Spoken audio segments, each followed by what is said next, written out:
Here, this is going to go with the theme of the night, with what I brought to show you. A guy, I got to get you off of this thing, hold on. There was an accident right now, that's why I'm late.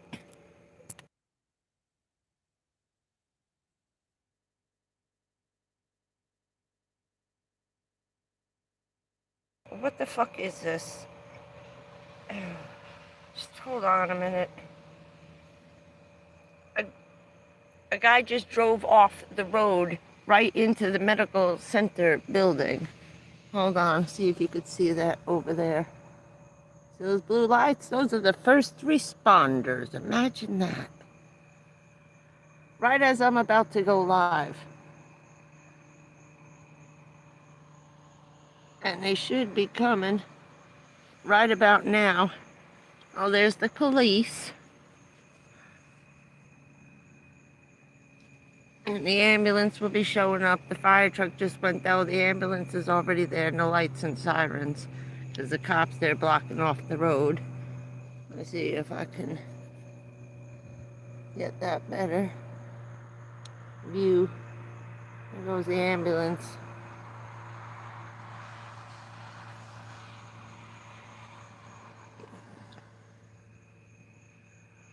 He was flying down the road. It just finished raining. It's been raining all day long. I have to turn this light down. I want to, hold on, and draw a million attention to myself. Good evening. Hold on a minute. The lights are low for a reason. They're supposed to be. That's low. Hold on. Just give me a minute. Can you all see me? This fan's driving me crazy here. Hello, Michelle. Hello, Rare Breeds. Hello, Ray. Well, and the funny thing is when you see the visual aids I have for later, because I'm a little pissed off.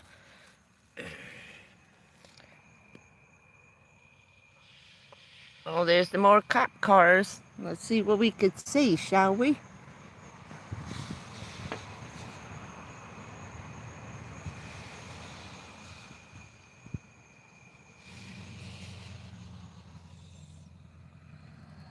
Okay. Visual aids. We're gonna watch a little video today, as soon as everybody gets on the channel, because people are being extremely rude again. I don't know what the hell happened with this lipstick. It got smeared. Because I think we need a little education. People forgot who I am and what I do for a living. And they're being extremely disrespectful. This channel was about documenting the end of my life as a first responder, not becoming a van lifer. That was secondary. That was by circumstance. Okay, I've made that repeatedly clear. The channel was never monetized. I've been able to monetize my channel for over a year. I haven't just been on for 6 months. I've been doing this for over a year and a half now, with my very first diagnoses. That's what this is about. Not this tattletale 8th grade bullshit that's been going on. I'm a cop. I'm a federal cop. I work for the CIA. I'm out on disability due to my catastrophically injured body from 9/11. And y'all keep forgetting that. Not all of you, not my guys here. No, you know who I'm fucking talking about. And how about I make a little menage of your nasty little comments, because I repeatedly went to YouTube, and obviously they're not doing anything about it, but they will, because it's a crime to harass an officer of the law. Do you understand? I'm a police officer. Still, till the day I die. I work for the government. I'm one of these guys. Only I don't carry a badge because I don't have to. The guys in suits don't wear badges. The guys in a uniform, they wear badges. And I'm going to show you who I am. We're going to watch some videos of 9/11 tonight, and you're going to see exactly who I am, what I do for a living, and if one more person like Florida Girl ever tells me to get a fucking life, I'm going to show you my life tonight. You're going to see what this shit is all about, and you're going to end it with a funeral of someone I met. I am pissed.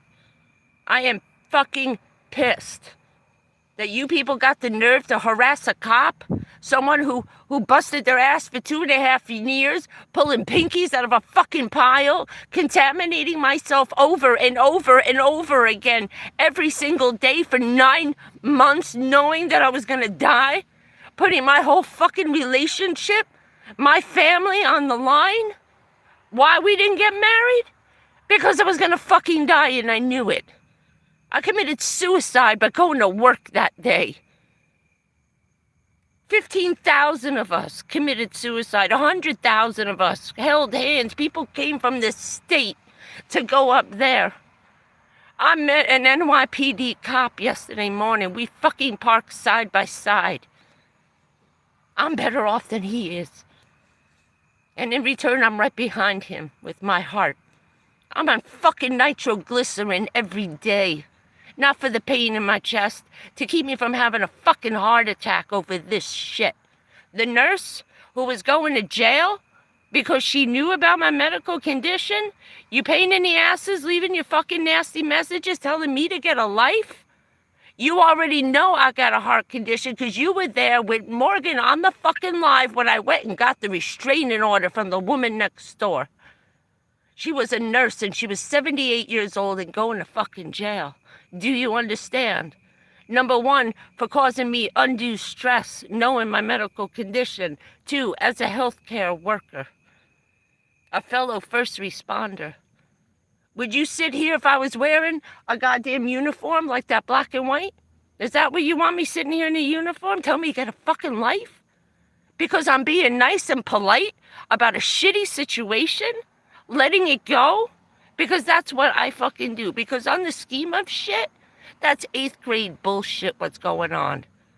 That's all it is, 8th grade bullshit. Only now the fucking cops are involved because we ain't under 18 years old no more. Fucking tattletaling, fucking calling people names. What the hell is wrong with you? I'm gonna read the comments in a minute. I just gotta get the shit off my chest. Yeah, I'm fine. I am aggravated. I am fucking aggravated. Because I'm not sitting here in my fucking dress blues with my fucking badge on. You got the nerve to say that shit to me? Do you have any idea who you're fucking talking to? Jesus Christ. FCC, Federal Communications. I am one of those assholes, by the way. You'll be watching Netflix and that's it. If I have my fucking way. My father's got friends out here in the VA. His buddies, he fought in Nam. They're all 4-star fucking generals now. All I gotta do is go to one of my superiors and say, look at these people harassing a federal officer. By the way, that's a fucking felony. To repeatedly harass a police officer who's dying of cancer? Are you kidding me? Now I'm done. Later we'll show you what. We're gonna put these fuckers in their place today because I'm tired of this shit. And I know I'm cursing a lot, but I'm fucking pissed off. I met this guy, Jesus Christ. He's on death's fucking door. He's on his 3rd goddamn stroke, and that's where I'm headed because I've had 2. 2 heart attacks and a half a stroke that they managed to stop in the hospital before it completely paralyzed me like my fucking father. 3 of them. This guy's on his 3rd. 2 bypasses. He can't be operated on anymore. The minute this guy's blood pressure I met yesterday goes through the fucking roof, he's dead. And there's nothing they can do to stop his pain. His heart is gonna rip in half. His entire volume of blood is gonna pour out his fucking mouth while he's watching himself die. In a 6-foot puddle of blood. Have you ever seen a 6-foot puddle of blood? Because I have. And it's been someone I know. My friend's fucking grandmother, okay? I've seen that shit with my own eyes, touched it with my own fucking hands, and you got the nerve to tell me to get a fucking life after what I do for a living? My whole family is dead because of that fucking day. I lost 5 children because of that fucking day. Okay, now I'm gonna scroll back and read the comments. Keep going, I'll catch up. Because this, I've had enough. I fucking had enough. Okay, thank you for listening to my bullshit rant, right?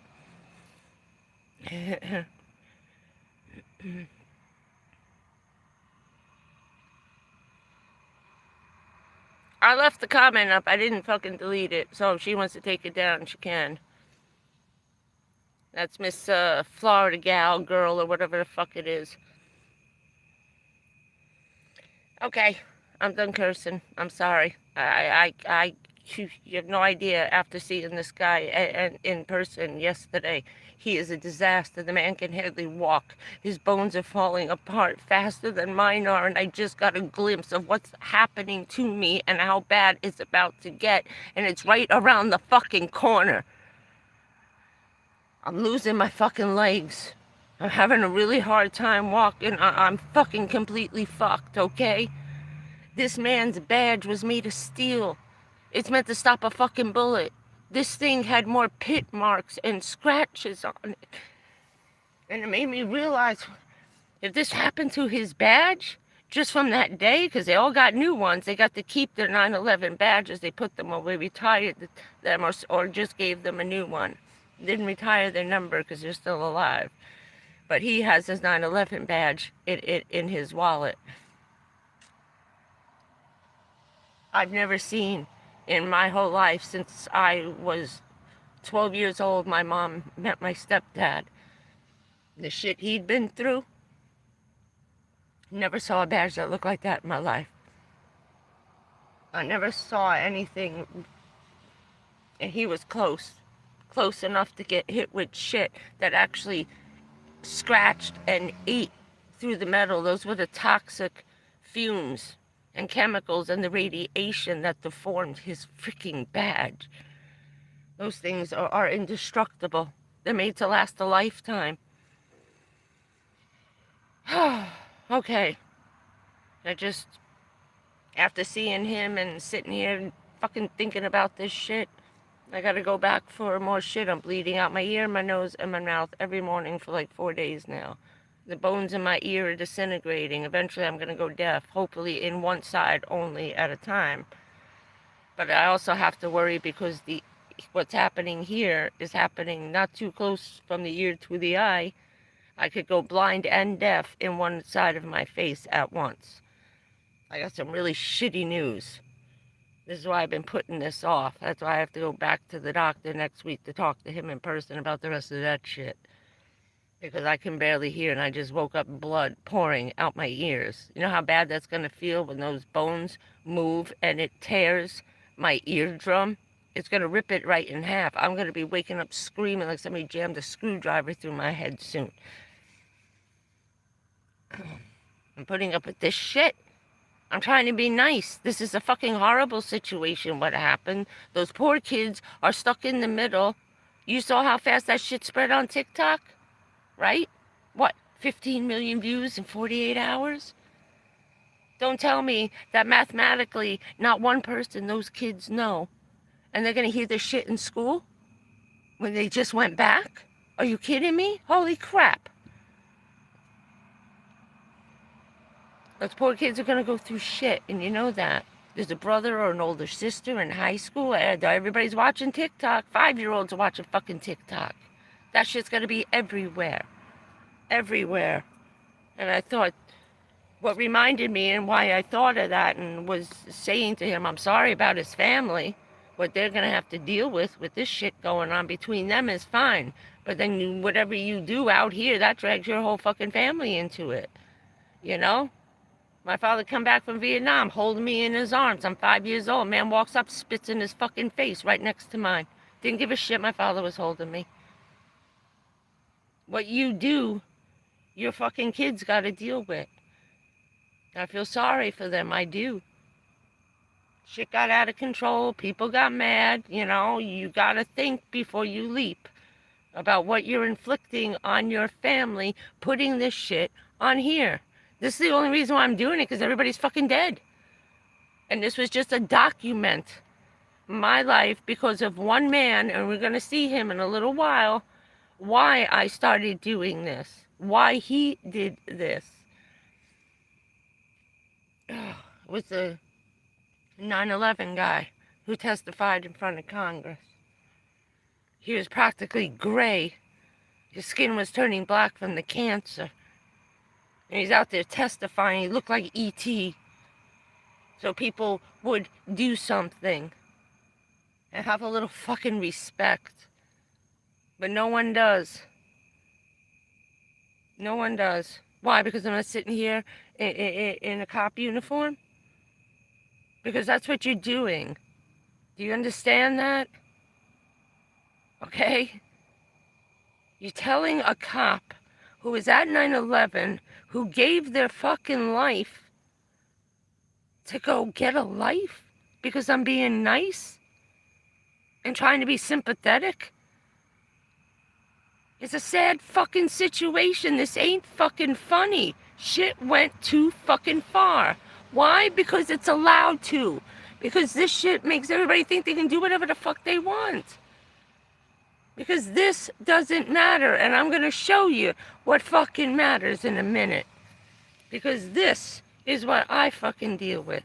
This is why this shit, I don't give a shit. Say whatever the hell you want. I don't care. That don't matter to me.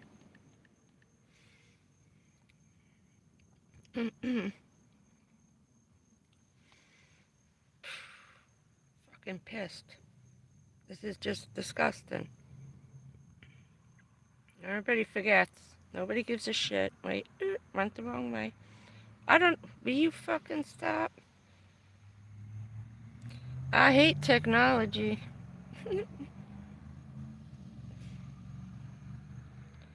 No warning, it's gonna be a graphic photo. I'm not sure if everybody got to see it, but I'm probably sure the person who told me to get a goddamn life really didn't notice it. And we're having a lot of problems with signals because they shot off a rocket last night in the middle of the night. Scared the crap out of me. Alright. Oh my god, this thing is just not uploading. Why? Don't piss me off, man. It's all the way.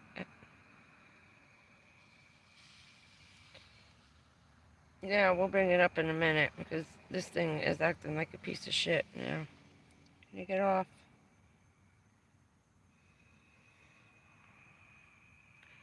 I'll find it in a minute.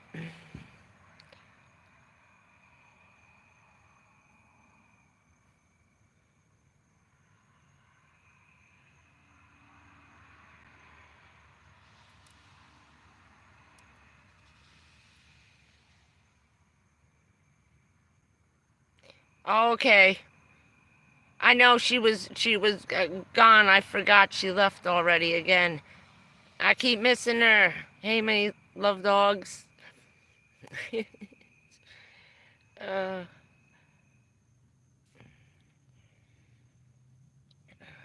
Why isn't this working right? Every time they send up a rocket, everything works for a minute and now it's stopping. This is going okay, but trying to pull stuff up on the computer is not. The laptop's not working properly. It's being a pain in the butt here.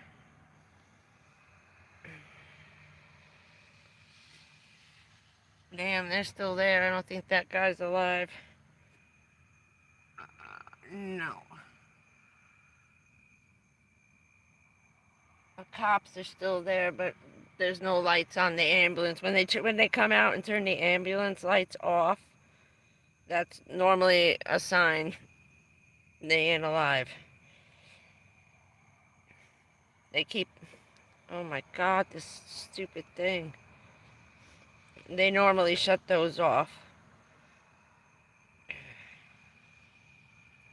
Where's my buddy?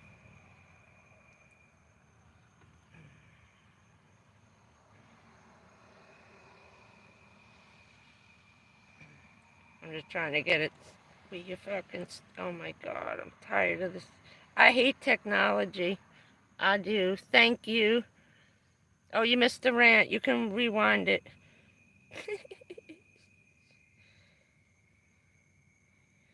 Okay. Visual aids. I think I got all the pictures set up. I was looking for this one. Where'd it go? Sorry.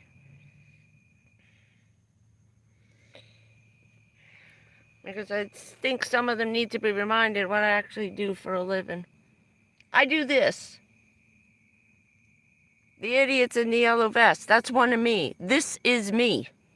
Maybe we see photographs. We'll get the hint. You know what I mean? That's what I do for a living. That's what my family does for a living.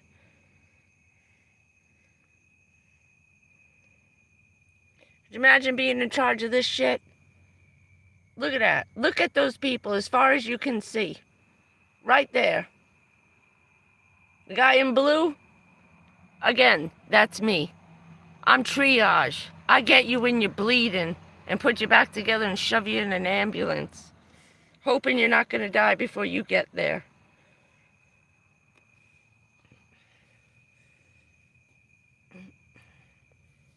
Hold on. I hate this stuff. I do. With a freaking passion. I hate it. I hate it.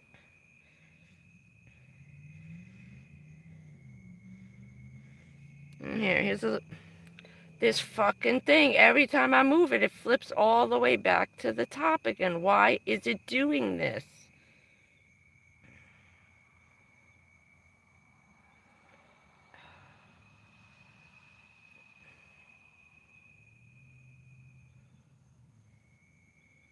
I don't know why this is doing this. Every time I turn it around. There's Hurricane Sandy. Look at that shit. That's my fucking town. Look how high that is. Want to go outside in that? All day, all night, 24 hours a day? For 9 straight months, 2.5 years? Dealing with this? Well, I'd like to see her try. Now this is a rough one. This is not for the faint of heart, okay? There's a little bit of blood, it's blurry, and it's very extremely sad. And no, it's not a plastic doll in the guy's hand. This is who I am. Right there. See that? Police. That's a real child. This was 9/11. These are my triage tents. See the cops and the firemen in there? Oop. Why is this going on and off?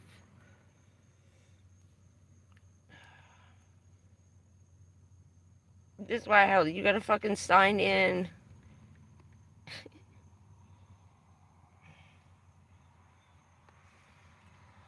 This is what I run and what I work in.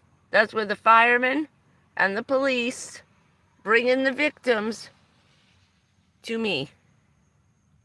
Okay? I hope there is no other misunderstanding that this is who you're telling to get a life. Calling a fucking liar. You want to say this to this kid's face? Because that's what you're doing when you're saying it to me. Do you understand? Enough of this shit. Because I will figure out what legally I can do about it, because I am still an officer of the law. So I will go talk to the VA and my father's friend, the 4-star general. You know, they fought together in Vietnam. Yeah, my father was a 1-star general. Him and his boys became generals because they were good at what they did. Yeah, I'm going to in a second so I can fucking calm down because I'm pissed. Now I feel horrible Someone told me she got out, thank God. They probably gave her to her brother, maybe a family member, unless they could arrange bail. I'm sure a lawyer finally got her some bail. They can't just indefinitely keep you. They're not the CIA, they're all the FBI. They gotta give you back eventually. And they don't want you there.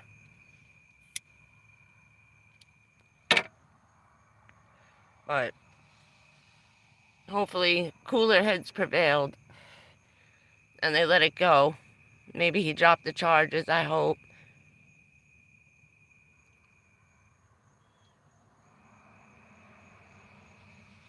Yeah.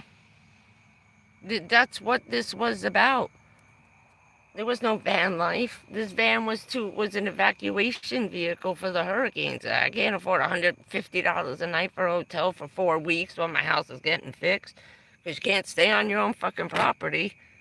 Kicking your ass out. This is ridiculous. I've met so many more people who just got kicked out. There's a guy, and I'm not shitting you, just called the radio station tonight. Hurricane Andrew. That was 7 years ago when I first got here. 2 weeks later, Hurricane Andrew blew through, and then the other one came. I forget the name of the second one. Andrew was so bad, I don't even remember the name of the second one, I swear to God. It was like one big giant hurricane with a little eyes in between the two. Still has blue tarps on his roof because the insurance claim is still on hold. On hold. For 6 years? Unbelievable.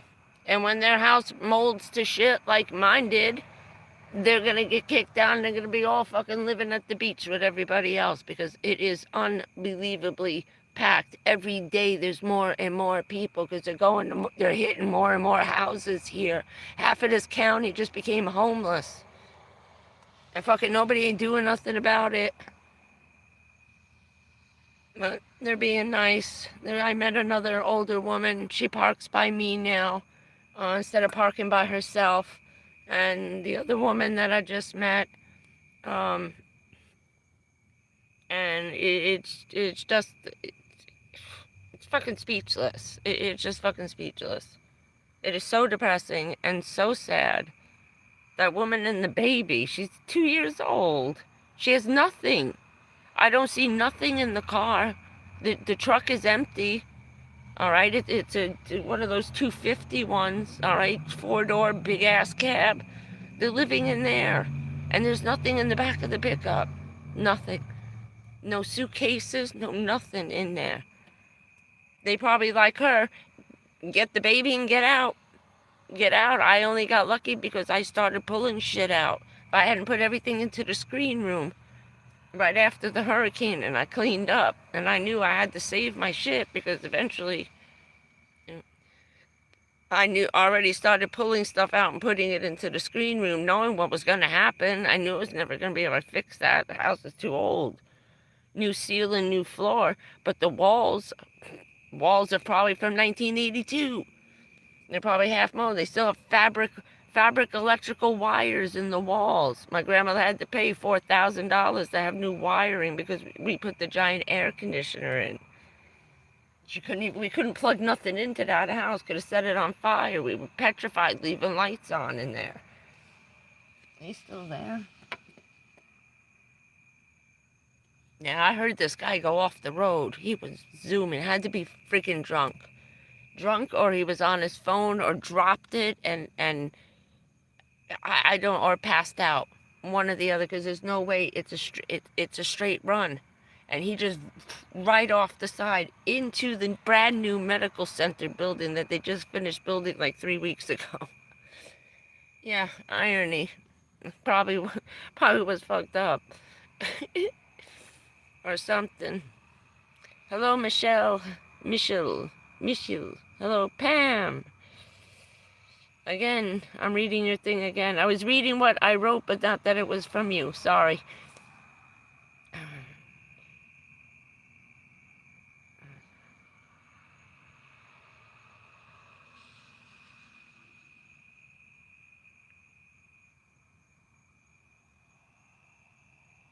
Thank you, Ms. Jess Adventures. Yeah, over here they leave the lights on, just the siren, but when over here in the trailer park, every time someone dies, they turn off the lights just so it doesn't wake everybody up. You know what I mean? Also, it's kind of a heads up to the neighbors, like, wait till we leave and come by. You know what I mean? It really is more of a courtesy to let everybody know what's happened. We do it up in Jersey. I told you, Florida and Jersey, same freaking state. We do the same things. And of course it does. They must be freaking ecstatic. Pelosi's probably doing fucking backflips on a trampoline with her ice cream. Ugh.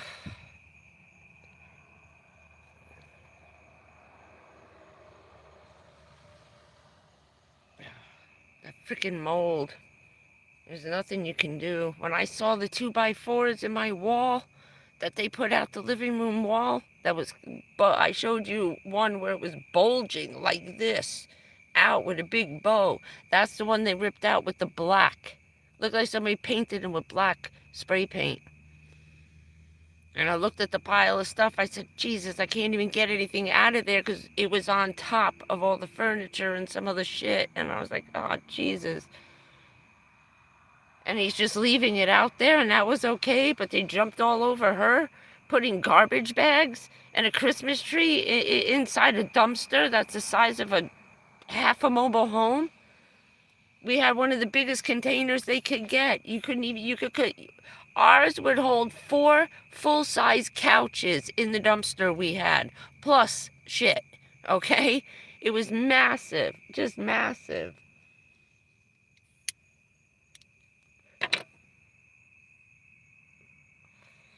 Oh, my eye. Sorry, but how's everybody doing? What's new? I just pitched a fit. It was too much crap. I know, it's heartbreaking. I lost everything I had saved of my mother's, everything I had left of my dad, everything from my grandmother. You know, I got here, my father died. I was here 6 months and my grandmother died. Then we dragged all that shit here. Everything I could possibly keep of my mom's. And stuff of my mother and my father and stuff. I'm just angry. Weather seems to be taking everything from me. It always has, since I was 4 years old. Getting flooded out at the army base twice. Twice my father had to come up to the second floor as the water's pouring in. Coming up 2 stories up in the air down there. Pulling me out my bedroom window. My mother almost drowning because she pushed me first. This is the 4th time. I lost twice to floods. Once to smoke damage from a fire in our building that happened in an apartment 2 floors down. We had to get rid of everything in our house. That smoke smelled, Jesus, you can't get rid of it. Everything had to go in the garbage. It was awful. It took like 2 years for the smell to get out of the house. And then Hurricane freaking shithead over here, the duo. It's rough. I think I'd be used to it by now. It's just that they were, that's all I have left of them. They're all gone. I have nothing. It's pissing. Pissing in the wind again. There goes the train. I should put my curtains back up. I just didn't want the cops knocking on the freaking door. What are you doing in there? Oh, they're right across the street. I'm like, thanks, asshole. I'm trying to be all incognito and stealth van life, and right, and this asshole drives. At first, it was so loud because it's directly across the street. He almost came. He would have been right in front of me. Landed maybe 20 feet in front of me if he came this way. I started leaning toward the back of the car because I swear to God, I thought he was coming through this, right here, through those trees. And that's where he landed, in the ditch. That's like an 8-foot drop. It looks like he just drove straight off the road. Oh no, he drove and went down like 10 feet. That's a raised street up there. You stand there, the road's like up over your head. It's got to be a good 8 feet drop that he went and landed in the parking lot. I was trying to remember the sound of the crash. It was freaking me out for a minute, because they all sound the same, every one. Sounded like mine, screeching tires. And I didn't hear no one yelling. So either he fell asleep, passed out, maybe had a heart attack, I don't know. It was very quiet. No one was screaming, no one was yelling. There was nothing. I was standing here, I couldn't even find the car. I was looking, that's why I was late. I got back in to turn this on when I saw the fire truck came. He came in, pulled in, went around, and then started going this way, just as I was hitting the live button. I said, shit, he has to be there somewhere. What, the guy just took off and I didn't hear the car leave, you know? No, I don't think so. I think he went, saw, the cops came, they let him go because they don't need him, and then the ambulance came with no siren, just the lights. So I don't think they freaking made it. But it was freaking loud, loud, loud, loud. Wait, who's deleting? What deletes? Oh no, because YouTube is holding comments because somebody's being an asshole. Oh, sorry. Now, I don't want to yell at anybody.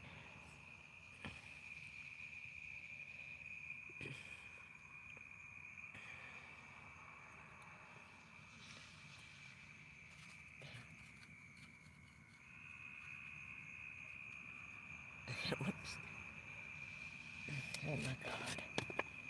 I can't show you what it is because I'll probably get in trouble. Hold on. Lord have mercy. It's not what you think. Can you see the color? And it's doctor approved by every one of them. All 8 specialists. Yeah. I'm starting to run out of fucking time. And they gave me the schedule because I don't know, does Alex know? We got a lot of bad news on the last scan I had done. I'm gonna have 2 more x-rays taken this week, I think. I called him to send over the order, but they weren't there. I think he's gone until he sees me next week. He's on vacation. He usually does it in August because the pain was hurting really bad. And I was going to tell him, look, let's not wait and just pick up the order. Can you call it in? And he was closed. I almost went to the emergency room this morning just to see if they could give me something for the pain. I was going to risk taking 1 pain pill. Just ask him for 5 until I could see him on the 23rd, because I'm pretty sure he's on vacation. Or just give me a shot and I'll sleep it off and leave in a couple of hours. Try a morphine shot. Pain got bad today. But, what the fuck was I saying? Oh. And I rewatched some of the videos he sent me. I had to turn it off. I can't keep listening to this guy with his lecturing. He's a cancer specialist who is talking to a room of 500 doctors and a couple hundred of the 1% medical school kids about to graduate in whatever cancer field they're in. Nothing hits the spine from the breast, from the lungs, from the kidneys until one of them reaches stage 4. Stage 4 is the metastasizing to the spine. That's the only reason why it happens.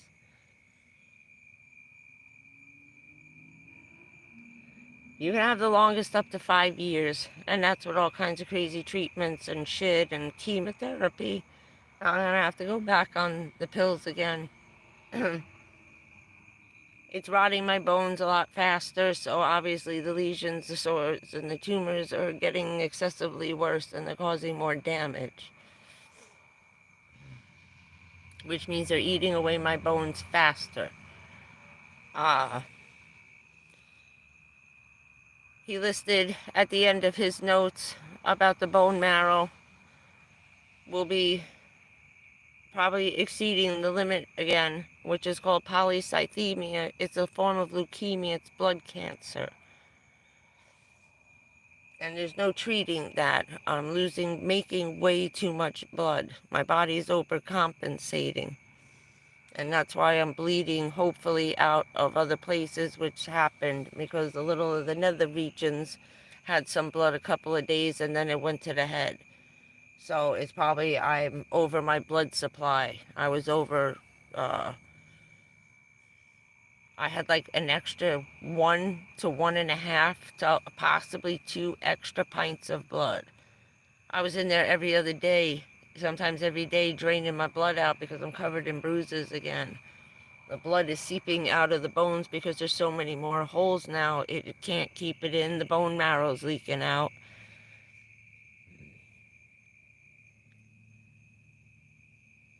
So, on the 5 years that you have, if you can do everything you possibly can, I'm 2 years in of the 5. This started 2 years ago when the first teeny tiny little specks showed up. Some of them have jumped from millimeters to centimeters. One got fairly large, which has got to be the one pressing on my nerve, causing me problems with the walking shit. There's no sound.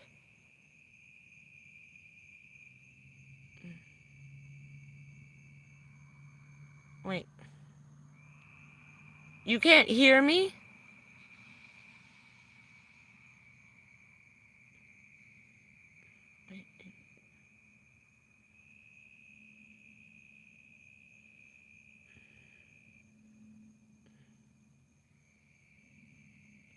Can you hear me? Oh, okay. I thought there's something. I thought I hit the mute button or something. Okay. So, that's to fill him in. And that's all I have for pain.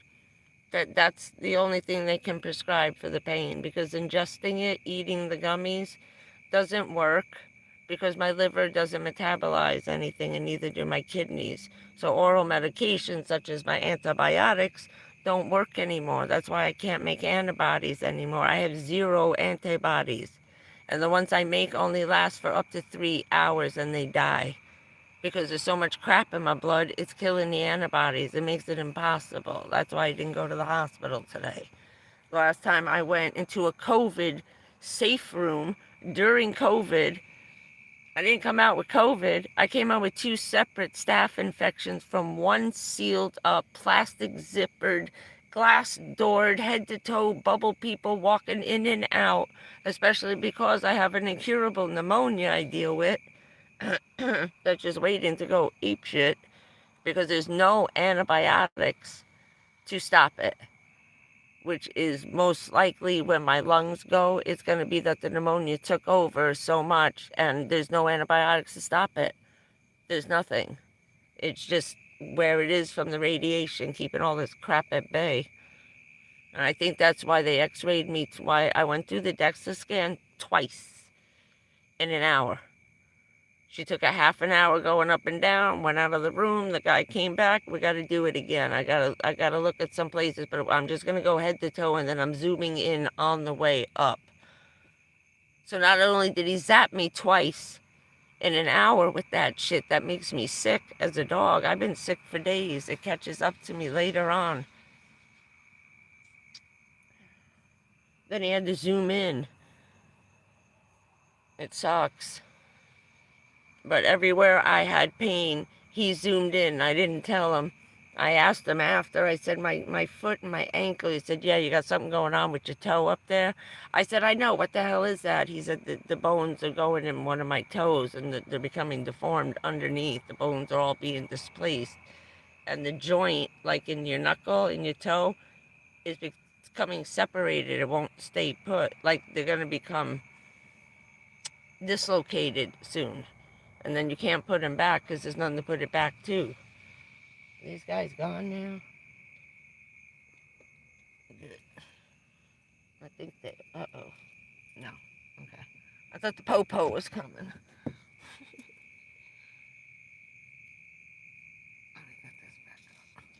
I didn't want to leave the curtain open so people could see. And hold on 1 minute. Hold on a minute. Oh. Oh. Okay.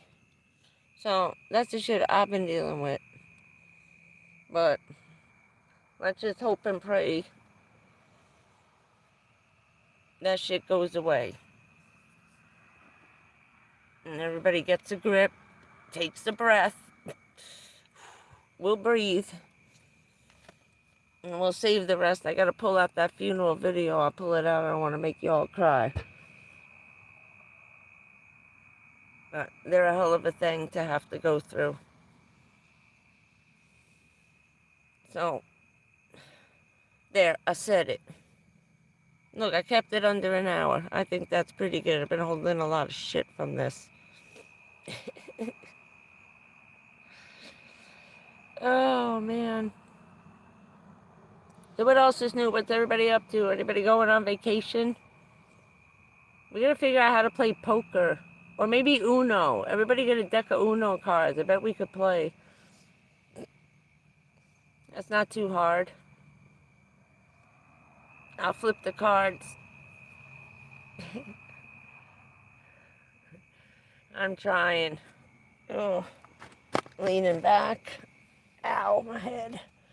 I sent the guy from Van Life Plus. I'm fixing the light. I got it plugged into this stupid thing now. Wait, where the hell is it? No, there it is. Now, wow, that's too bright. Yeah, how about that? Okay. I have it plugged in. It's supposedly still charging to this guy over here. And you could use it. I hit the button and it turned on. I said, oh, good, because it's never going to charge in time. No, I got kicked off, Pam, for life. Because I forwarded a photo that somebody else forwarded like 6 times. I was the last one on the list. And I sent it to a friend of mine who's a cop. He got in trouble too, but we're always in Facebook prison. And the next thing you know, they froze our accounts indefinitely. And all it was a photo. And the photo that we got in trouble for was on the cover of Vogue magazine. 3 weeks around the world. But because we forwarded it also because I, as a federal officer, sent it to a municipal officer, a town, a county, a state officer, because we were government employees, technically still I am, we got in trouble for it because it was kind of a political photo, but it wasn't a nasty one. It was just someone was wearing something kind of inappropriate that was a little insulting to an entire race of people, I thought.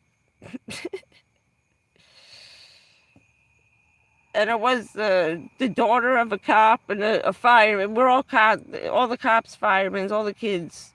When my stepdad was a cop. And so everybody in town, you're all best friends. You go to each other's houses on the weekend. All the cops stick together, just like the Army with my father. I lived with the unit. We lived in the same buildings. We lived together as a family, all 11 of them. Their kids. We lived in one small group of Army-based housing just for the Delta Force. That's all that lived there, were my dad's guys. And you live like that with the police and the firemen. Like on Blue Bloods and John, we were home every day for dinner. No matter what shift he was working, he was home for dinner, and so was I. And that was it. Saturdays and Sundays, screw that, yes. That's true. They all have Sunday dinner together to appreciate that they made it through the week alive and without getting hurt. That's not a just a thing on a TV show. That's for real. Yeah, I know. I got in a lot of trouble.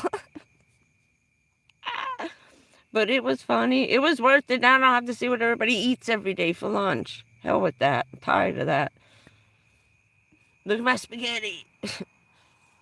Maybe you used to put down the spaghetti and go for a walk. That last photo you put up, holy shit.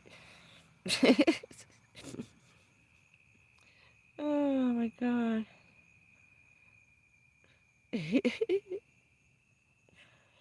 Yeah, right. We're gonna be the anti-talking shit channel. Jesus. That girl Amber, I love her. I wish she would do a channel. She's so funny, and she's always in Matthew's videos. Oh, that's what I was saying. She don't want nothing to do with this shit because she sees all this crap and the shit he's going through. People talk shit on his kid, you know, and he doesn't even, the kid don't live with him. She's there camping out for the weekends. What the hell? And they're making him crazy. And, but he's pretty well hurt. He's hurt. He's laying in bed. He can barely get up. He got hurt at work doing stupid shit. He was actually working in a shop fixing ambulances up in Canada, cop cars, fire trucks, heavy-duty equipment. They got some big-ass transmissions in those things. And they were working on something, and they were doing it on the ground instead of laying on a rolly thing. And it was too heavy to hold and must have pushed him in a funny position, like made his back hyperextend out, like, and he got hurt pretty bad. They're gonna operate on him. I was just watching, he just threw up a video a little while ago. He can't even move. That guy's in pain.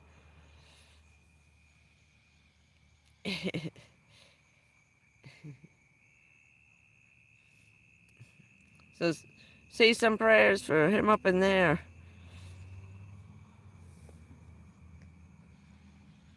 And Amber, don't do it. It's not worth it. Just stay in his videos.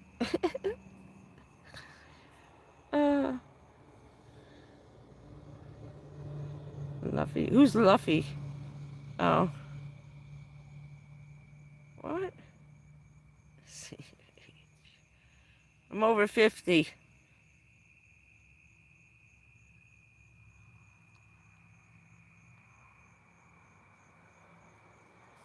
Oh, yeah.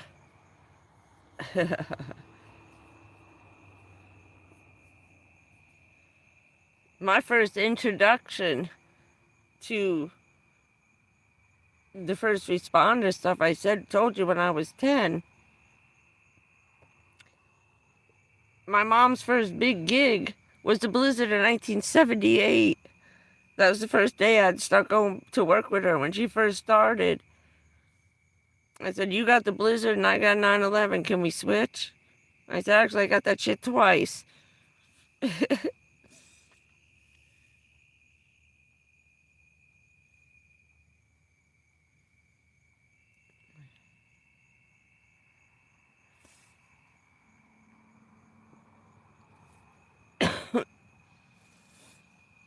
I'm trying to read. No, I'm not doing anything. I'm trying to fucking catch up.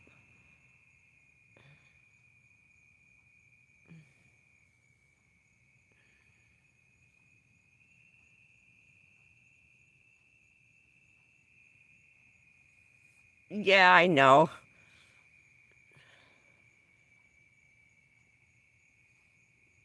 But there are some. My stepdad was a cop from the 1980s. He was a ball buster. Oh my God. Of the worst kind. Used to sit there stalking and wait. They'd climb over the wall and sit on the cliff where we were going to hang out and party.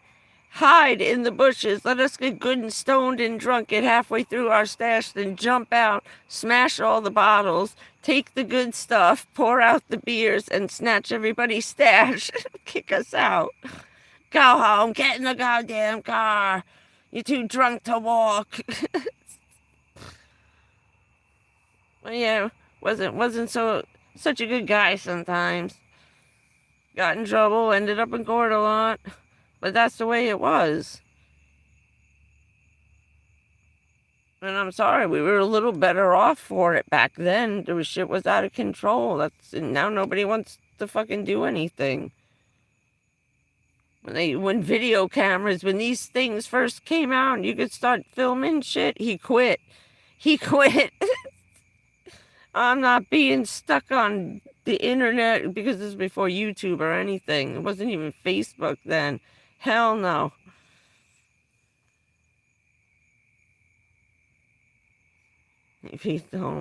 So did I. Meals on Wheels.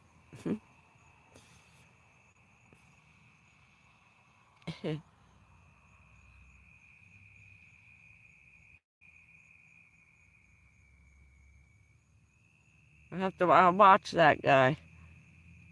I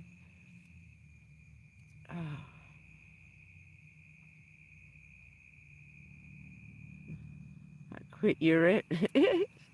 Who's quitting? Who's it? I don't want to be it anymore. Trying to have some fun. That's all. Drama without talking shit on everybody. Enough is enough. Just friggin' let it go. I feel like a little kid. I actually felt like high school crap. Like, oh my God. That's what it feels like.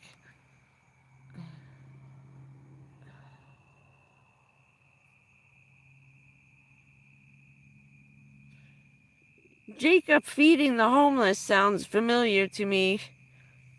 I have to see if I already subscribed to that.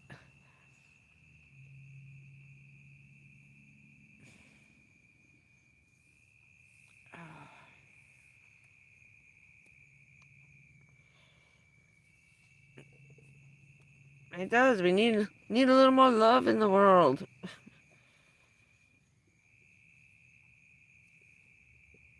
It's like everybody's become judge, jury, and executioner. Jesus, it's wacky. It's like total strangers feel they got the right to just walk up and say shit to you and butt in your fucking life. And go home and take care of your freaking kids, and maybe they won't be on the goddamn news.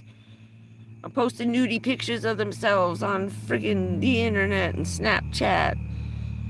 Richard used to call it snap snatch. Because all the kids were shooting pictures of their naked parts. And because it only stays there for 30 seconds and it disappears forever. Oh yeah, from your view, not from the internet. That shit's there forever. Oh, now what the hell's stuck up there?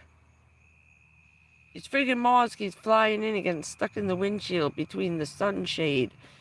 I hear them flap, flap, flap against this stupid thing all night long. Yeah, I know, I'm hoping.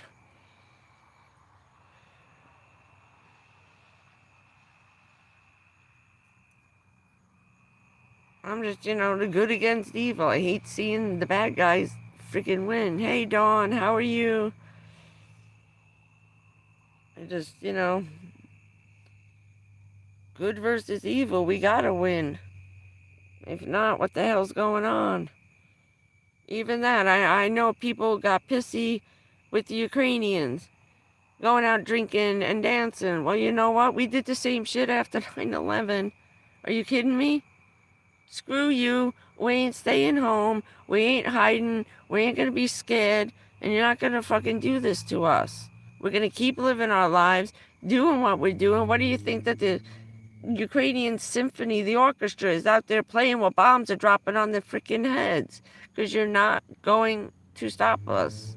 Enough.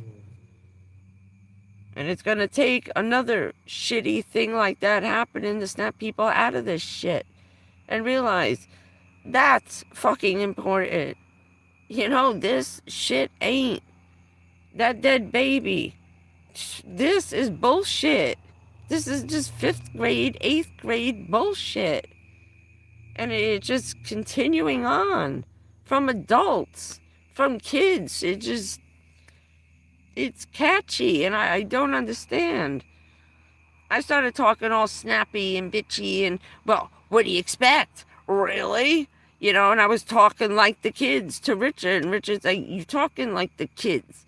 I said, sorry, that shit is catchy because everybody's doing it with the sarcastic answers and the bullshit, you know? It's like, well, what do you think? And then taking you every friggin' literal, oh, literally? You know, I was like, oh my God, I'm going to knock someone out. So I couldn't even talk to them after a while. I was like, we didn't even do that to our parents. Hey, Katzen. How are you? I'm missing stuff. Hey, Dawn. Yeah, I know. It's sick. I had friends of mine lose their friggin' mind and ended up in the Gulf War. 2 friends of mine. That's it. One's just, he snapped. He friggin' snapped. He'll never be the same. We got him back. But he's devastating. He was a young kid. Another friend of mine came back all screwed up. He's better, but that's some bad shit. I'm screwed up. It was disgusting what was coming in. And that's why I stayed on my side of the river. I didn't want to deal with body parts. People running down the street holding their arm in their hand. They found their leg, hopping around, crawling on the floor. One guy got his leg cut off by part of the building that fell down. Glass cut another woman's arm off. It was, hell no.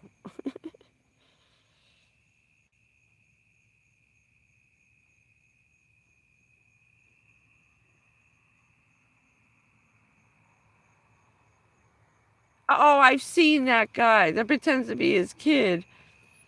That's funny.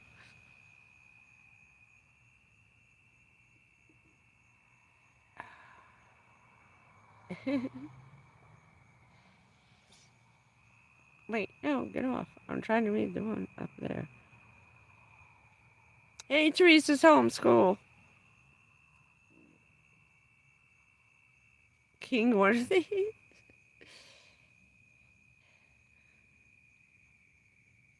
How was your day at work, Dawn? Everybody go to work today.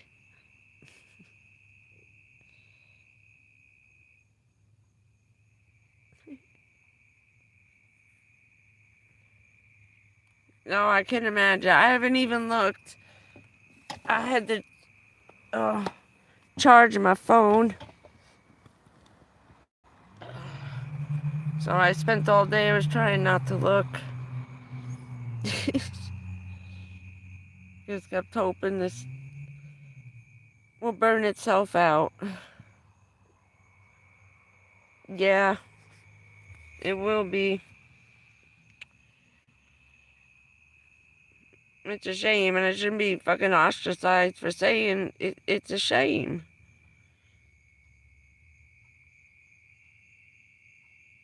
Anybody can feel sorry for whoever the fuck they want to feel sorry for. Hey, what's up, sunshine? Don't worry. Yes, she is. I don't know. It depends on whatever they all agreed to.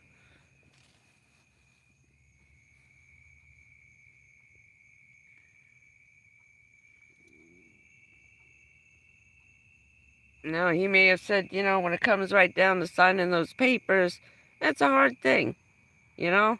Even if you pissed at someone, he wouldn't put his ex-wife in jail. He couldn't sign the papers. It's very hard to sign, to put your name to that paper knowing that your signature is going to send that person to freaking jail. When it got down to it, after 3 months, and the judge finally said, that's it, she's going to jail for up to 12 months, he could not sign the paper. He couldn't do it. He couldn't find it in his heart, even with the shit, and she had him arrested for nothing. They found out that she held her in contempt of court, and if he wanted to, in revenge for putting him in jail, he could put her in prison for up to a year for contempt of court. He couldn't do it. Especially a man sending a woman. That's hard. That's a hard decision to make. And whether he let it go and he dropped the charges would be nice.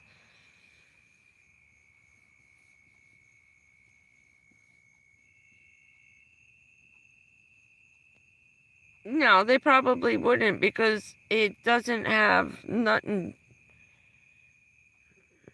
technically nothing to do with that. That was a personal thing. So it probably would have nothing to do with any of this. It might not, because also if it's her livelihood. You know? I don't think they're going to be that cruel to stop it. What? No, don't worry about it. Don't get pissy. I don't care.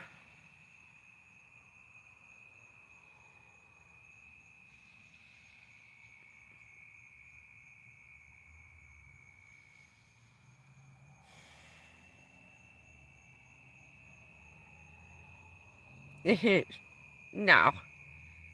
If she was, she would have said something herself. She wouldn't be hiding.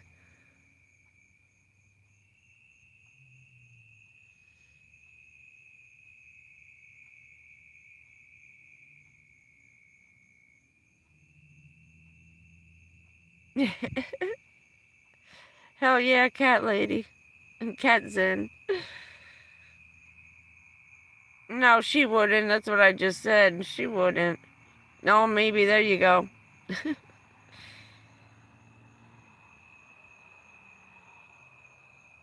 Just want her to be happy. You know, if that's possible. This world is sucky. You know, it ain't easy running one jerk after another who lies about having a girlfriend.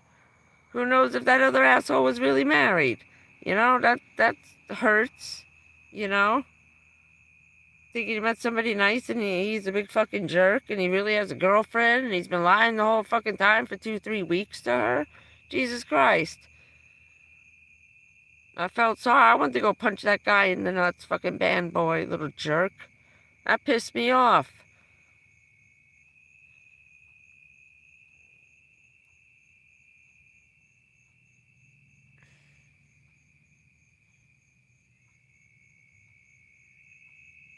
I know my mother was reading some of that to me, the book of Enoch.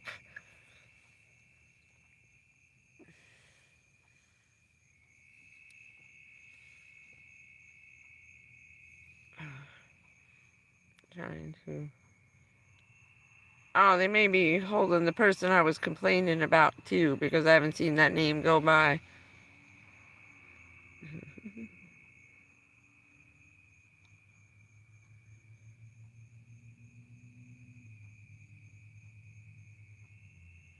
I know. That's...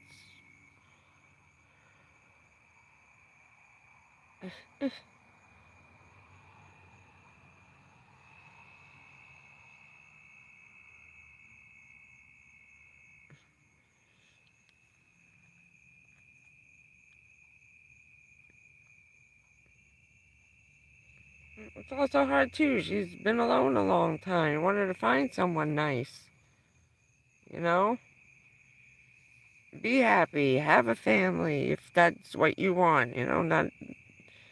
Kids sound good in the beginning. I've seen that. All sunshine and roses in the beginning. That shit's a lot of work, whether they're yours or not. You know? I've just seen it in my own family.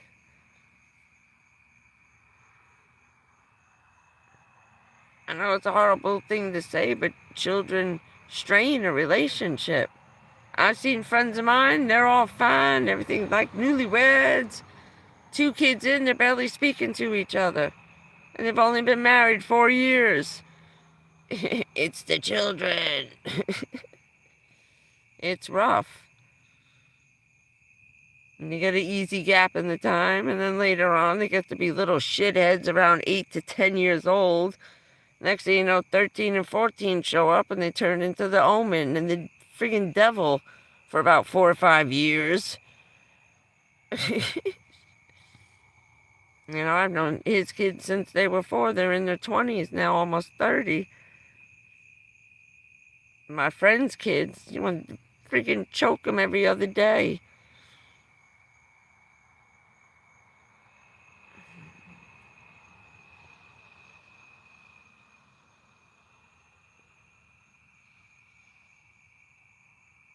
Wait, what?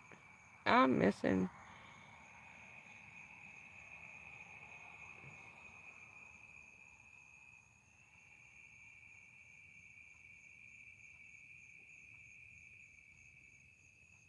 Oh, I'm reading it. Sorry, I'm reading slow. My eyes are blurry. My allergies are going crazy.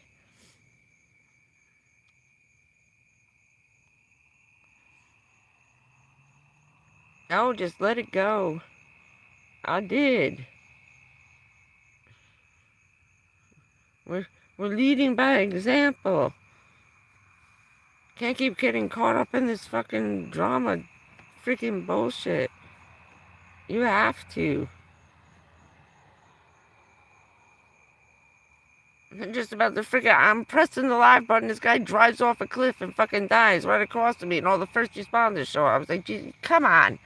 You know, could you plan that one, and you had to take the guy out to prove my point? What the hell? Or just in the right place at the right time? You freaking tell me. That's fucking important. These poor people in freaking Hawaii, Jesus. Last count was what, over 100?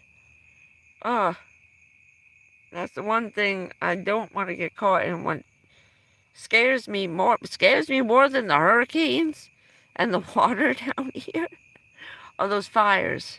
They came close to us a couple of years ago. I never saw him get so nervous. It was getting stinky and smelling. Over here, it was right on the other side of 95. I thought we were going to lose the house then and have to go. Now, the problem is that once it jumps 95, all we got is US 1. And then the water. What are we all going to do? If you don't have a boat and the fire starts coming this way, we were getting edged out over here a couple of years ago. That was scary shit. We were outside every day, watering the lawn, watering the house. He called me from work. He said they got us wetting down the roofs on the hotel, screaming on the phone. It's on 95. I'm sitting there fucking looking at 95. It's like on fire. I was like, oh shit. Where we were over there, we were right next to 95. The stiff wind would have blown it and set our trailer park on fire. That was scary. I don't like that.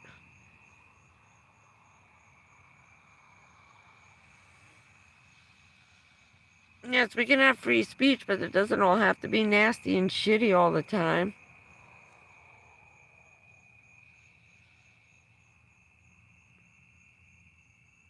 I mean, they are...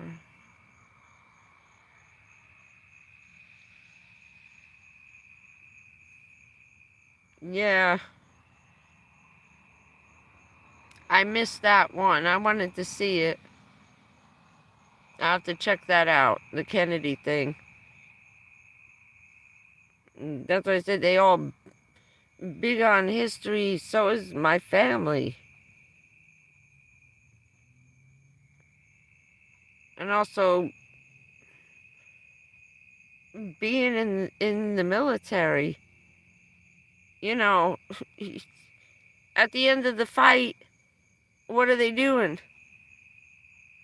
Picking up the enemy, bandaging him until they take him to prison. We got the guy who was shooting at our guys, killing our guys, and we're still treating them, triaging them. You know, we don't just send them bleeding to prison. Enemies in trouble, what do? The Navy, they see a boat going down and it's the enemy. Do they leave them?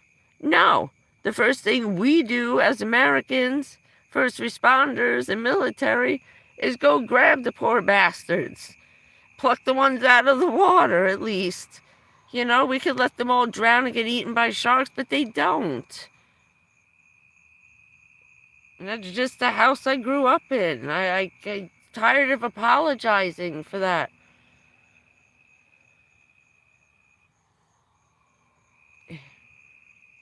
It's just shit. Even enemies. I work with a girl and we were raised that way. Like, even if you hate each other, you work together for a common cause. We couldn't stand each other. She was like this. Oh, worried about the Kardashians. Putting in everybody's business. Talking shit. Blah, blah, blah. It's starting crap. I couldn't take her anymore. Everybody started freaking hating her because she was so into this and the TikTok and the little Facebook feuds. And it was all consuming to her. And I'm like, you're like 50 years old. I was like, we're reverting back to high school crap. Thank God we didn't have this shit in high school. Oh my God.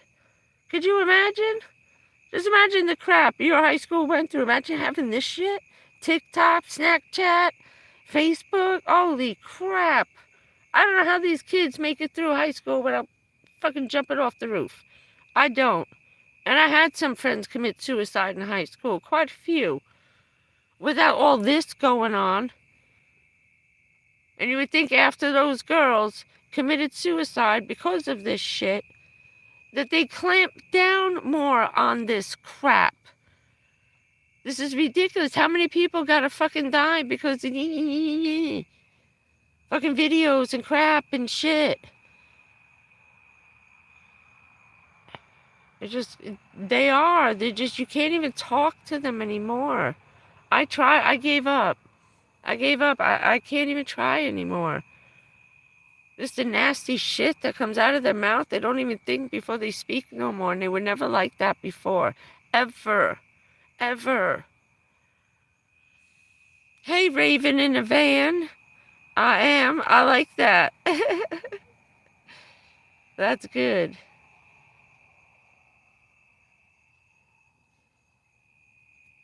I know, right?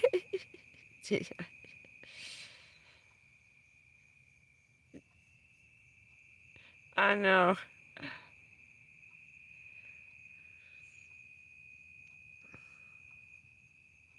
How have you been, Raven?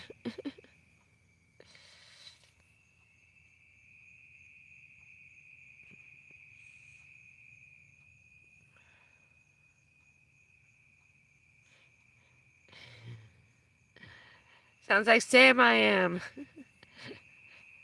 Dr. Zeus. No, that's good. We love Dr. Zeus. Sam I am.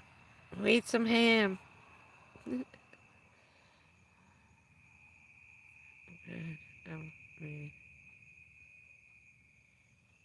Yeah.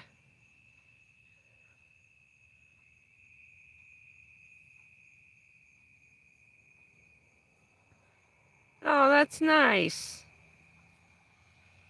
Very nice of you, Raven.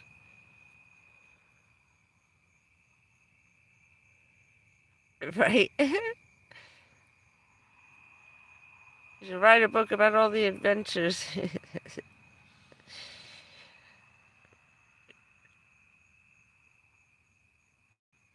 Detroit this moral. I know. How would you like people doing that? Getting itchy again. Piss me off. But yeah. I mean, just the total lack of respect for anybody. My friend's brother got shot at. Remember when they were calling in phony 911 domestic abuse things? Saying, oh, he's beating me up. The woman hangs up and the guy's sitting there with a shotgun waiting for the cops to walk through the door. Guess what happened? A friend of mine's baby brother got shot with a shotgun in the friggin' chest that hit him in the head. He lived and killed the stupid 25-year-old who was waiting there with 2 shotguns and 2 revolvers, fully loaded, while she was in the bedroom with a knife and another gun. I had to learn about it on the news, and then I watched the stories on YouTube. We couldn't even get through to them. They took away the whole family. They took away his brother's cell phone because he was a cop, so he couldn't talk to nobody. It was madness. It was like 6 days before we found out whether he was dead, alive, in a coma. He lived. And he's still, I think, just going back to work now. But that was my friend's baby brother, who on purpose in a town that I worked in, okay, this is like Mayberry, RFD in Jersey, okay, this isn't New York, it ain't Philly. This is a shitty little town on the freaking water where everybody gets along, and we fought hard for all of us to become like one community. And then these kids, because they see this shit on TV, call 911 and shoot my friend's baby brother. He just became a cop. He's a rookie. He was only there, I think it was year 4 or 5. He just started. He has a wife. He has kids. And on a goof, on a whim, on a dare, shoot the fucking cops. And then come on my channel, tell me to fucking get a life? Get a life. Yeah, I got a life. What the fuck are you doing? I had one. I still got one. And I chose the life of a fucking... someone who's got manners and a little respect for people, to leave them alone in their times of crisis. But then again, it wouldn't get views, would it? All for views. For views of what? That whole thing was disgusting.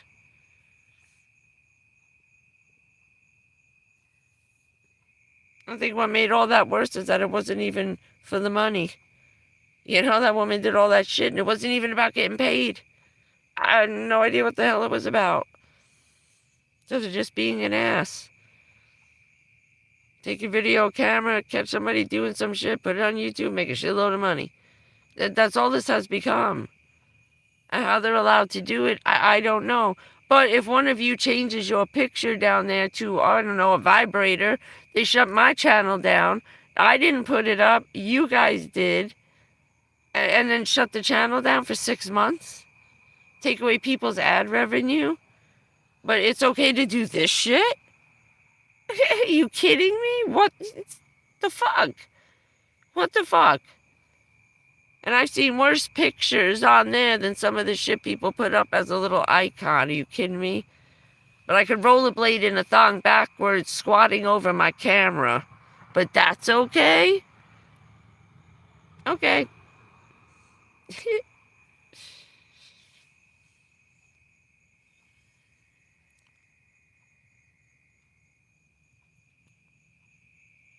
Oh, I thought they took him down.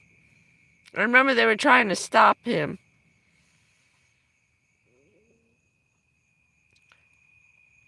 I can't wait to watch the debates. These are going to be lively. Very lively. A lot of name calling. Just like this shit. Only better. I like to watch the politicians get pissed off and curse each other out. I actually got to see some of the behind the scenes of that shit after a debate is over and they walk off stage, because we're usually over there during election time, because I did that stuff too. Oh, that's always fun.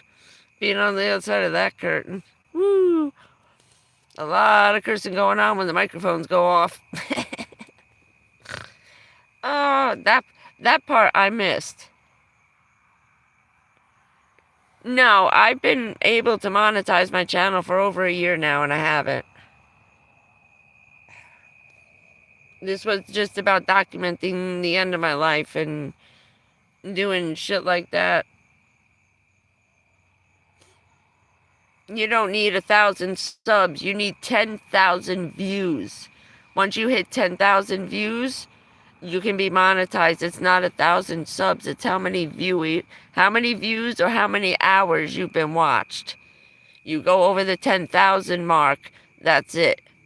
I got up to, I think it was 9,500, and all my dollar sign things lit up.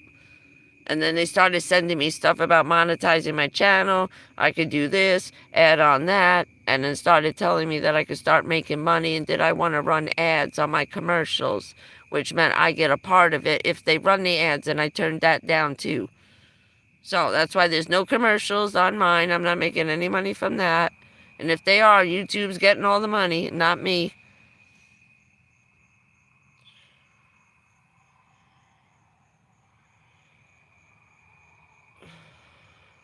Yeah. No. This was just to document the end of my life. That's all this was. Just to show you what happens to a first responder. Cop, fireman, EMTs, Army. I am contaminated by both Camp Lejeune, Vietnam, and 9/11 twice. And whatever the hell crap we picked up during Hurricane Sandy in that diseased water. Holy crap. You know how much chemicals was in that water from Hurricane Sandy? The water was on fire for months because all the gasoline seeping out. It's not like we had enough time to drain all those tanks. Everybody's trying to fill up real quick, and it came in earlier than expected. It was early and higher than it was supposed to be. We got taken by surprise.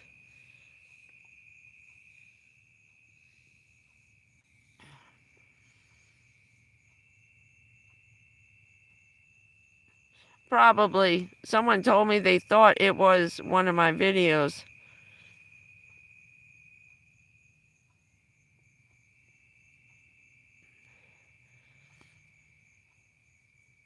Kale's been busy in the kitchen. Oh, my eyes are watering. I know, everybody's fighting. Nobody fighting. Stop freaking fighting. Don't make me come over there and kick your ass. Because the probably still could a little bit.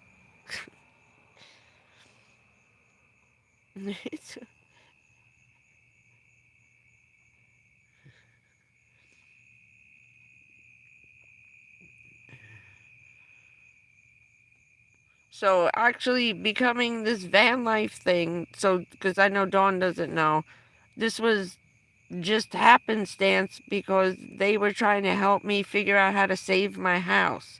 Could I fix it?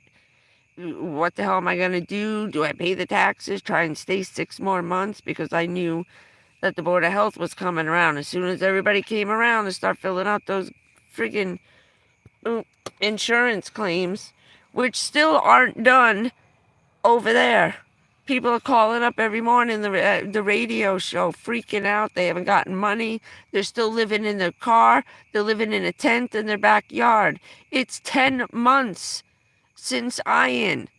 And people are still camping out in their backyard, living in their cars like I was. I wasn't the only one doing driveway van life. It started as a joke. The car was made for an evacuation vehicle because I can't afford a hotel room. And what am I going to do if my house is damaged and it takes, say I could afford to fix the house, right? What am I going to do, rent a hotel room for 6 months because I couldn't stay on the property? That makes no sense. We don't have water on any given day. We got to boil it down here because there's some kind of fungus or algae in it and you got to boil it for 2 hours. That's insane. All this overrunning water. It just fucking idiotic. But they couldn't leave me and kick everybody else out. They were going. He said, there's no doubt about it. These 4 are going. I cannot leave you here. And that's what miscommunications on shit. Okay? They could not leave me there just because I didn't have running water. And he could see the mold coming out on the carport, and a couple of mice fucking ran past while he was there. He stayed for a half an hour with me, pretending I wasn't there.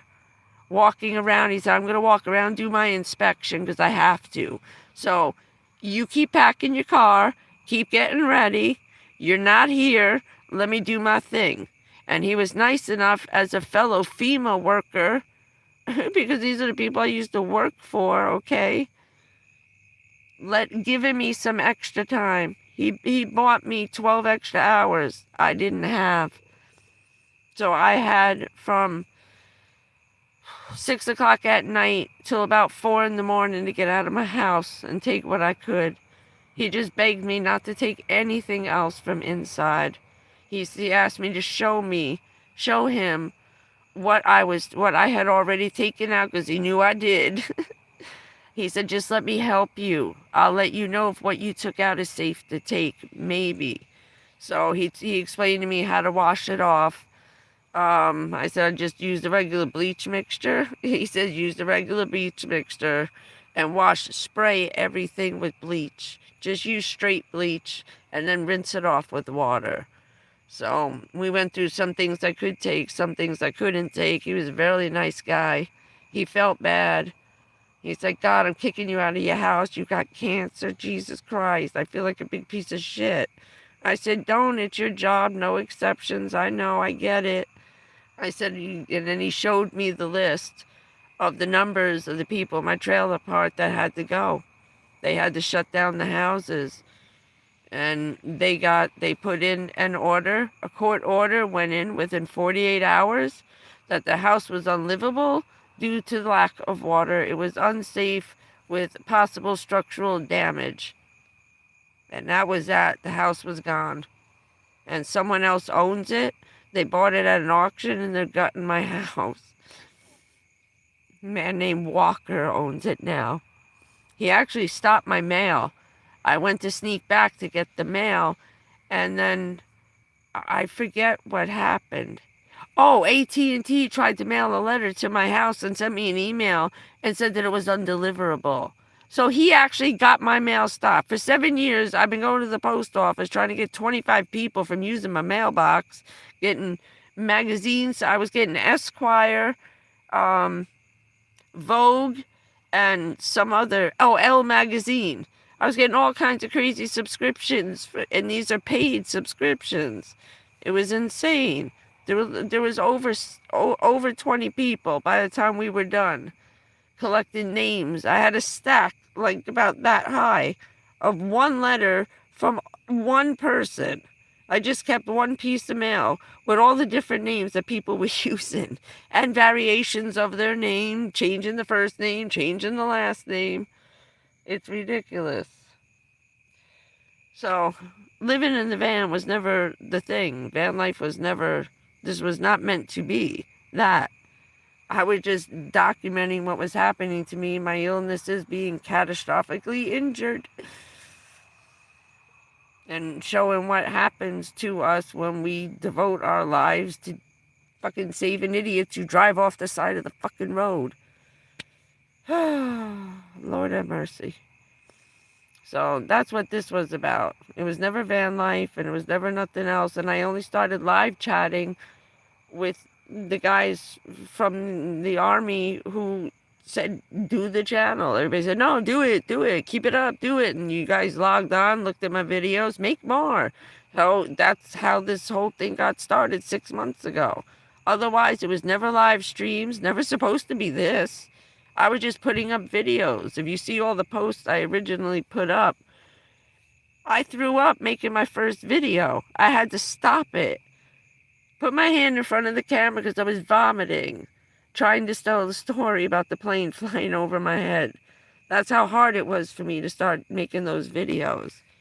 Then I was posting other videos of stuff that's been starting to happen. It's like, oh shit, this just started. Oh crap, I just found out this is going to happen. You know, I don't know when, but it's on its way. That's why my ear is bleeding. So if you go back over and look at that, you'll see the original intent of this channel was never to talk one-on-one to nobody. Not to be a van lifer. It just happened to, in the middle of starting, I want to say, like a documentary. What would you call this? You know, vlog diaries, you know, First Responder Chronicles. It even had a different name. There's another channel out with a different name. I changed it to Jayne Wayne. I changed the whole thing, and that channel is actually still open. I have to I'd have to look it up to see what the original name of it was. I just reposted the videos on here. That was her idea to change that like that because of the van. Yeah, I just fucking crazy. So now Dawn's all caught up on what the fuck's been going on. Yeah, me too. After this summer, let me tell you, I went into the library. I'm so desensitized from being out in the heat this long. I sat in the library after like maybe an hour. My fingers turned blue. My lips turned blue. I was shivering and shaking. I can't take the air conditioning. I'm going to be fucking cold this winter. That's why I was talking with the woman that I had met. Soon all the kids will be gone and it's going to be chilly. It got cold last week. I could see my breath inside the house with 4 heaters going. 4 space heaters. I almost blew out half the trailer park trying to heat up my house. I was hanging curtains and blankets, blocking off the hallway. We had a 20-foot hallway with a 30-foot tall vaulted ceiling. What idiot thought of that? In here in the heat, oh my God, you're just adding more space and making it harder to cool off the house. Our electric bill was like almost over $200. I couldn't take it. It was getting bad.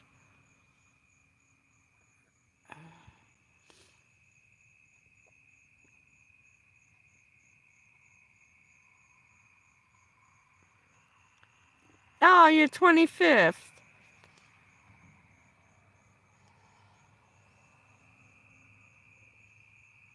Wait, anniversary of what? Your marriage? Oh, congrats. Yes.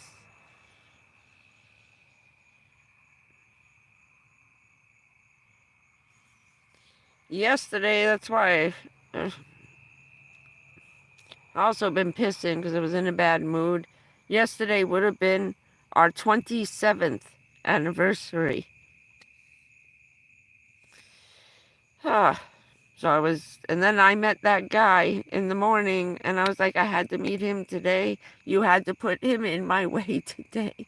That we parked right next to each other, me and the NYPD cop who was standing there when the fucking building got hit. Sorry. It was a rough day yesterday. And then seeing how sick he was just threw me for a loop.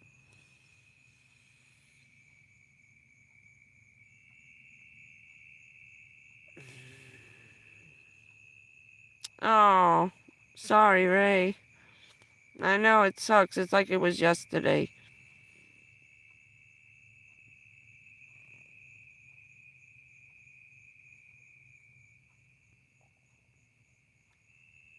Oh, wait.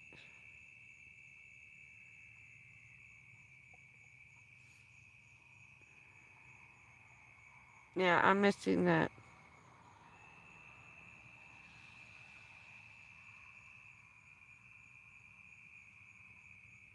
Wait, when is... I lost track. We forgot. We lost track of that. Happy shit. The wedding. We were supposed to have a bachelorette party. We forgot about that. Sorry.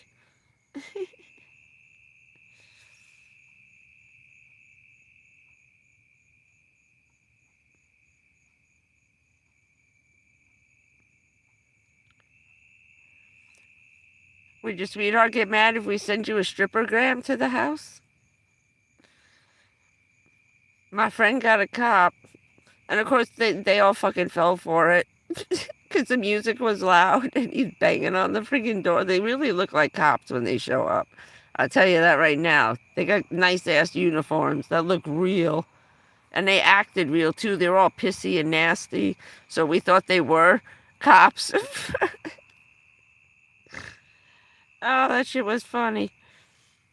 That was the funniest thing ever. Oh, my God, when they walked through the door.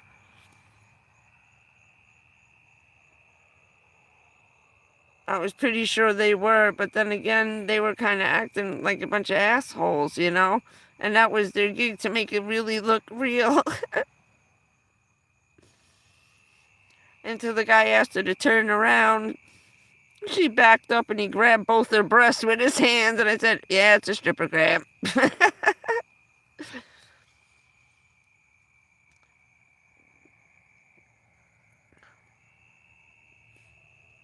Maybe we'll send you a cowboy. How's that?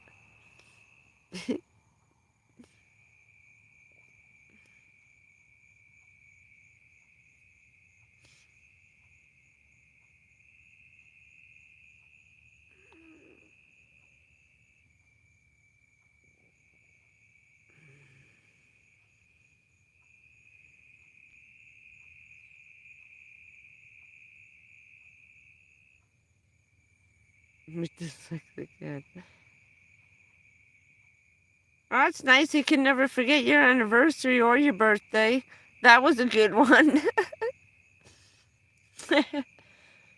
Like mine and Valentine's Day. Only always get shorted one or the other. Cheap shits.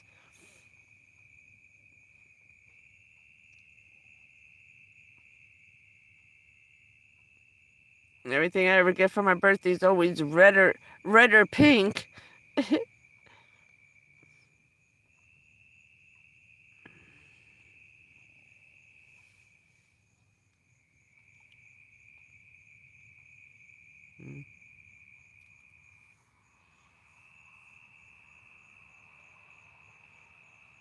Oh, wow.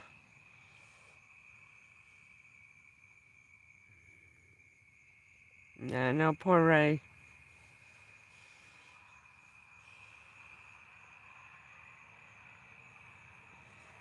And it sucks when it comes in waves. My mother's brother, her older brother, died 9 weeks before my mother. So I lost my uncle, my mother, and my father in the span of 6 months. Gone. One right after the other.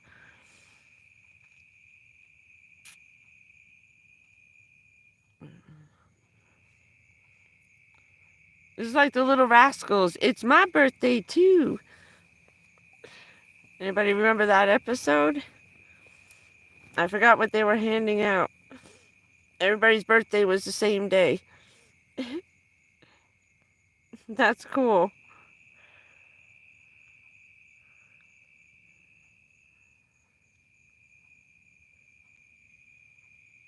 Oh, cool. That's a long time, 50 years.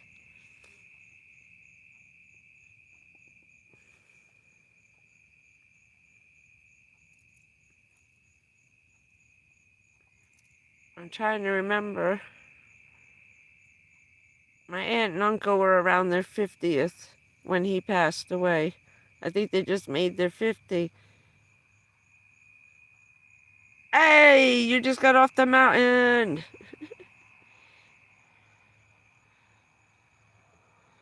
You dirty girl, Stacy. I hope you had fun.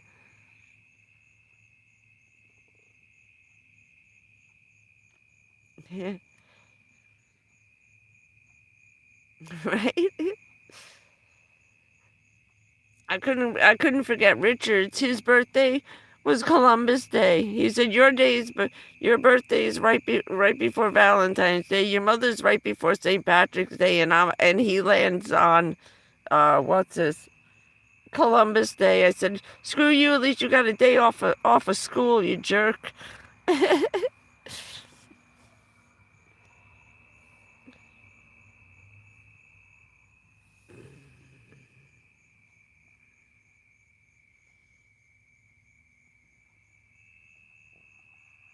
Oh, sorry, Jess.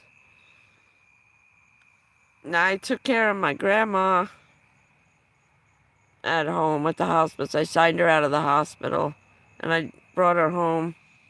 And we did the whole thing. They did my little thing, made some phone calls. I had to call home, let them know. And they said, no, she can take care of her. It's fine. She runs triage. Are you kidding me? I do MASH.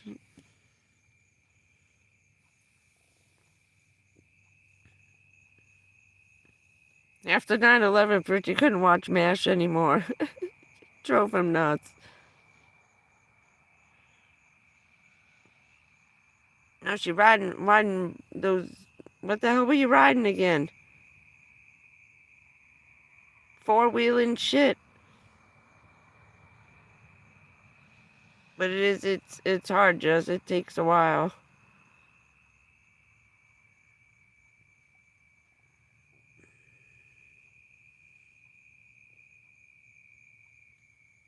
The day-to-day of that, doing home hospice is rough. It is. It's hard to become a doctor, a nurse, in between. It's rough. It's hard.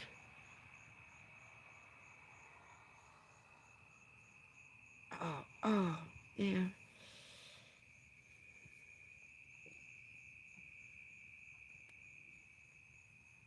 Yeah, yeah. My dad, too.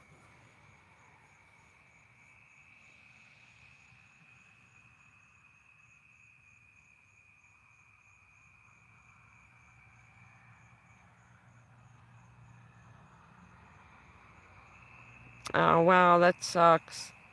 I'm sorry they had to take his leg.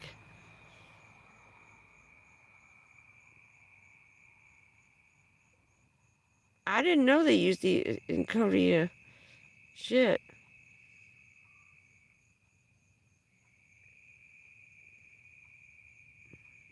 Oh, yeah, pizza, you suck.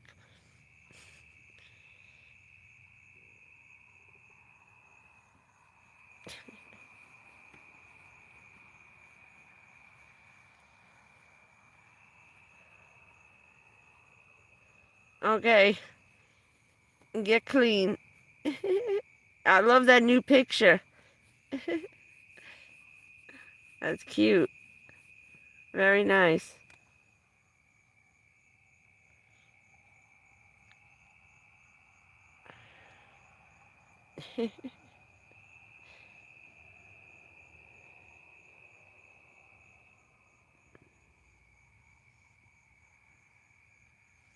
Yeah, I had no idea they did that. Jeez.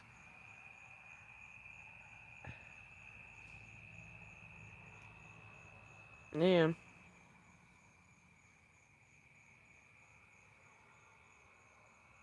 Yeah, of course he is.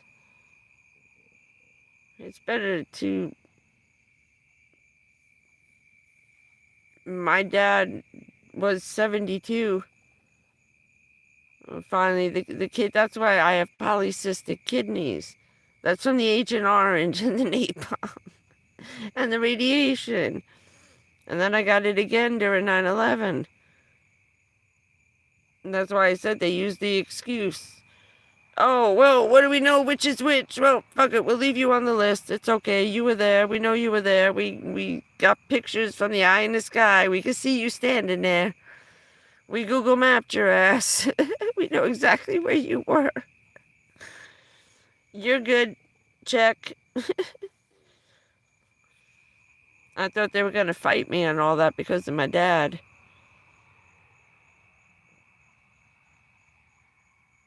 But then again, they weren't ready to admit that shit got passed on for 5 generations.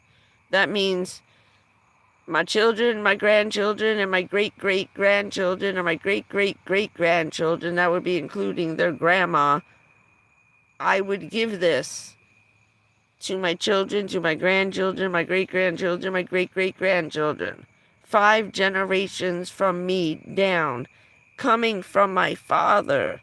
Not just 9/11, the two combined. We were looking at 7 to 8 years of this cancer. There's multiple shit all over, and the rare ones getting passed down in the DNA before it finally weakens itself out. With every generation, it should get less and less and less. But they couldn't even promise that. They couldn't promise anything anymore after that list of toxins came out.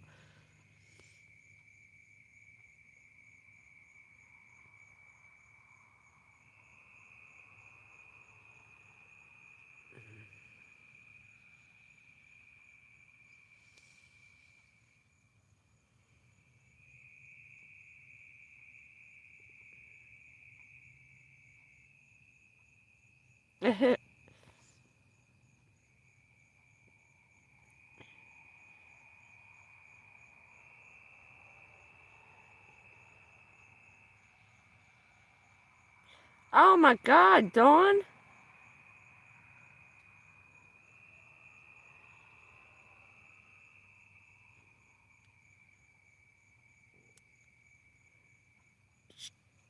One of the doctors was talking about the tubal acidosis, but I didn't hear the renal part.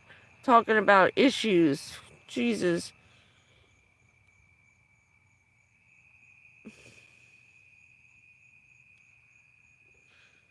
Most likely the aircraft carriers, because everybody in my family's got problems from the waist down. Lord have mercy.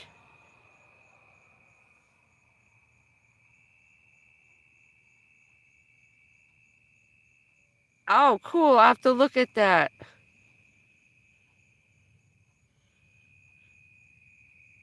And that's the thing. When my father, being the ranger in the Delta Force, he spent half his time jumping out an airplane and the rest riding around on nuclear Navy ships, Air Force.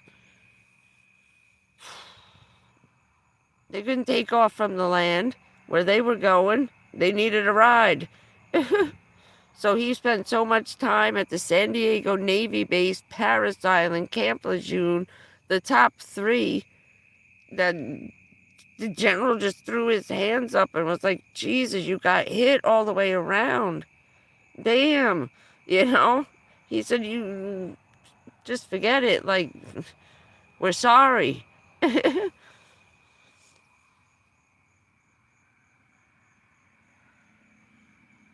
Thank you.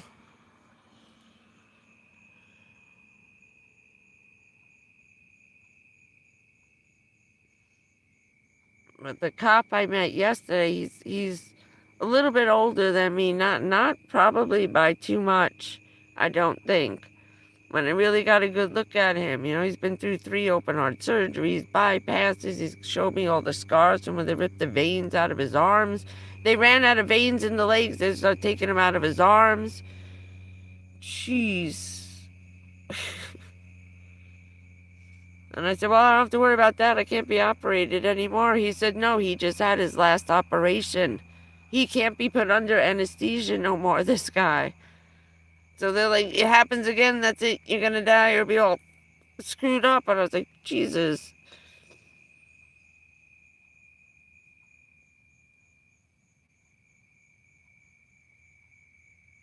Oh, yeah. Those trenches cause more damage.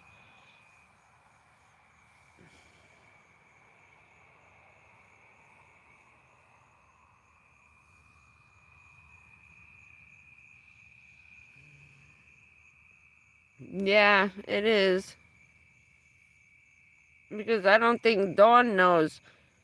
I have poliotosis. I got it from the vaccine.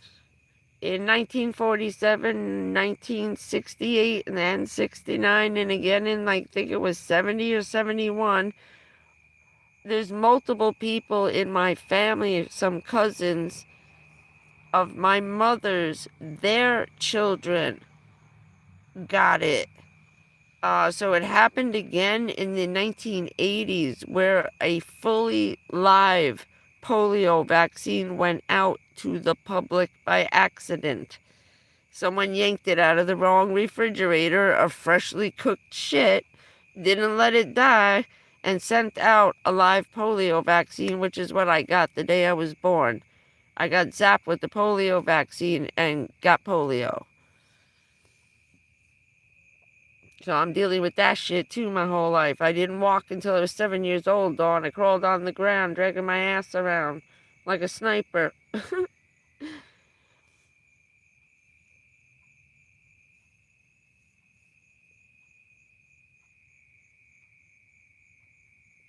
Of course we can.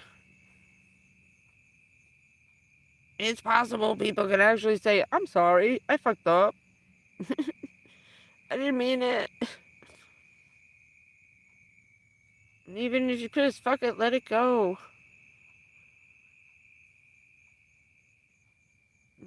God.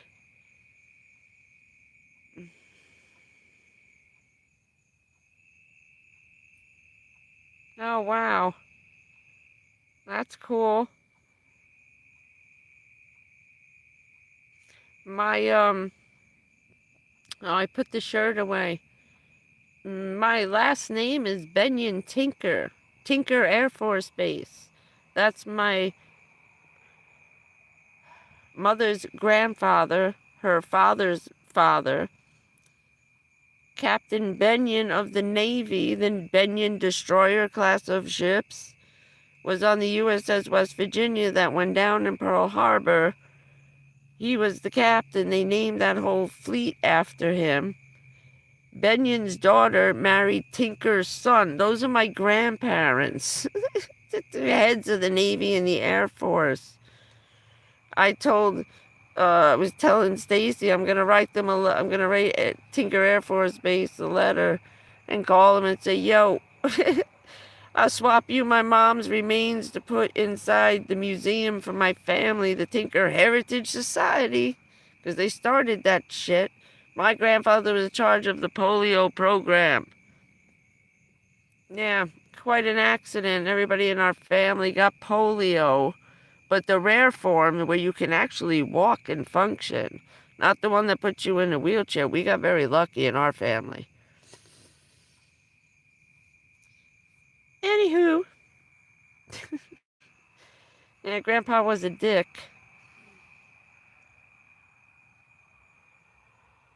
Oh, yeah, no, we got it. I was given it. Yep.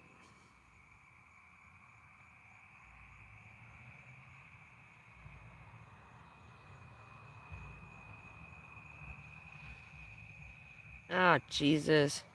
I'm sorry, Raven.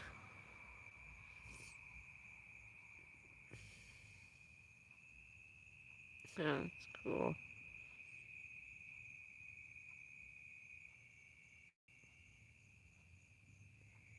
But my grandpa,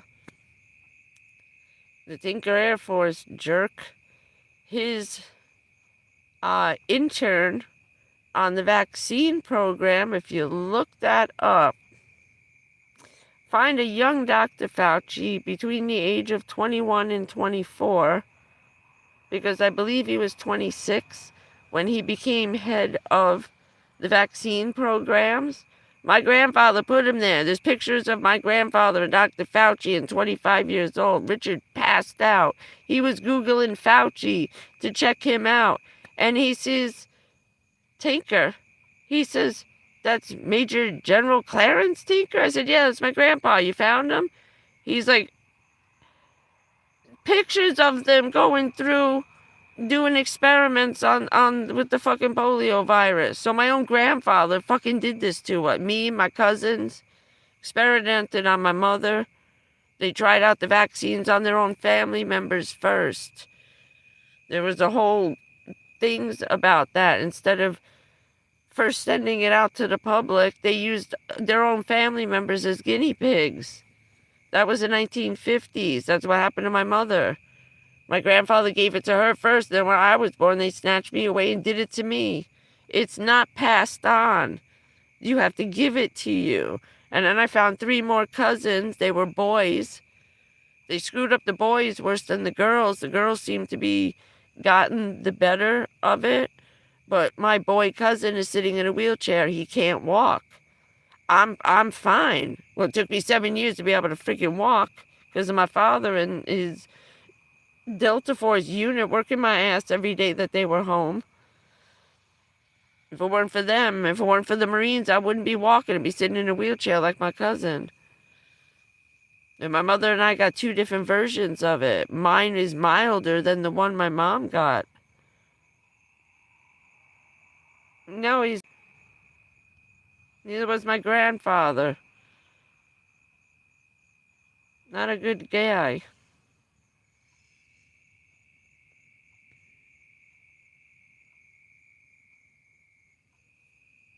Wait. What is... No, I didn't see died suddenly. Yeah, I know.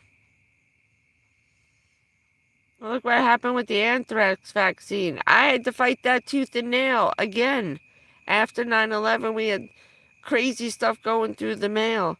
When I was still working at as the freight cashier in the seaport, I'm opening international mail in a hazmat suit.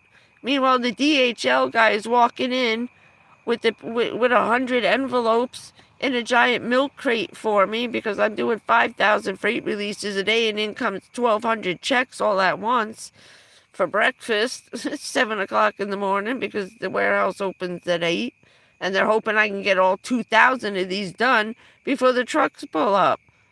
He walks in, I'm in a whole hazmat looking like a Q-tip, and he's like, I said, where's your thing? And he said, what thing? I said, I can't open the mail without this shit. I got to go to a room in the back of the warehouse and open each envelope one at a time. I did it for 3 days. That was it. I said, screw you.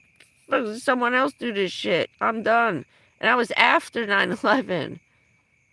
That was crazy.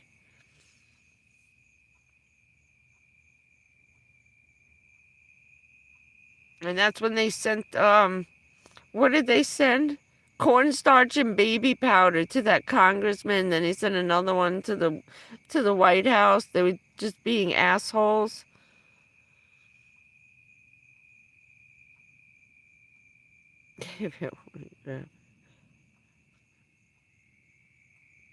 Yeah. Yeah. So after 9/11, they wanted us to take the vaccine for the anthrax because they weren't sure what was going on. There was so much shit, and I'm like, I ain't taking nothing. I'd rather die of the anthrax and take the symptoms of the leftover residual effects of the shot. I did that once before. Look what happened. It's like, you already screwed me up with polio. I ain't taking no more shots. Go away. No more. That's it. My friends were in there when that was going on.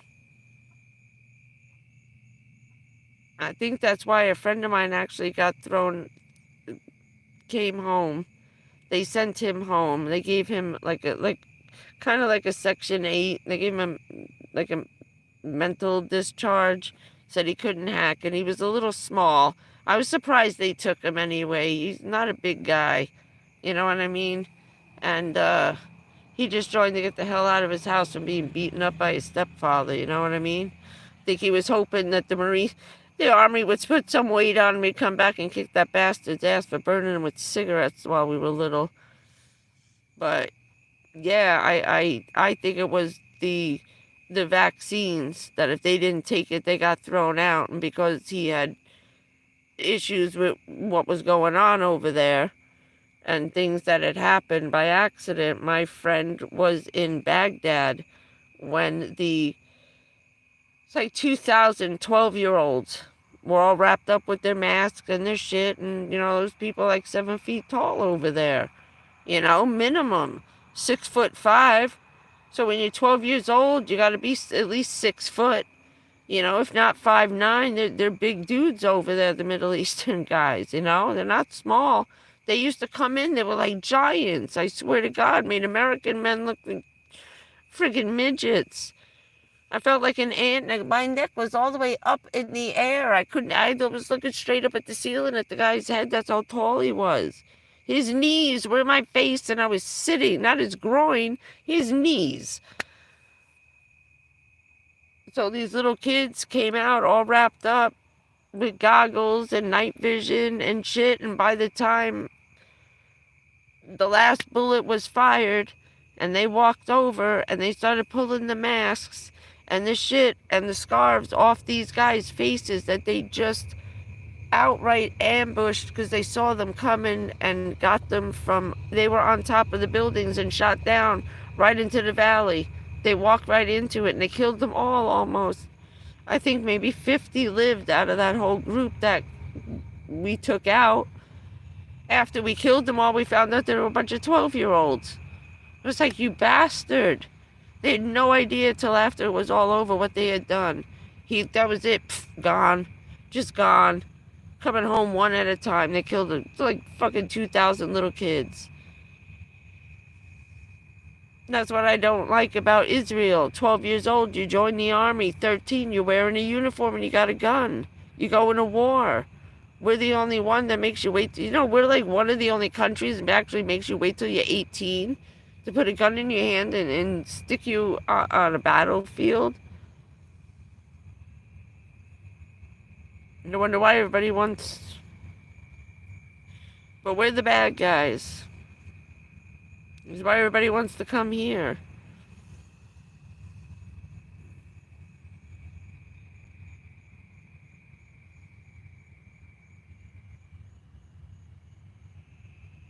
She can carry it.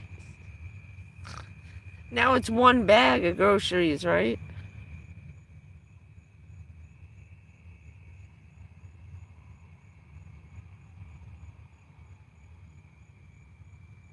Mm.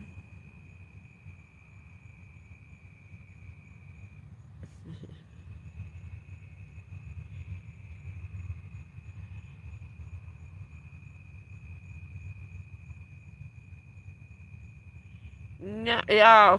Also, no. Somebody here got leprosy. It's from the armadillos.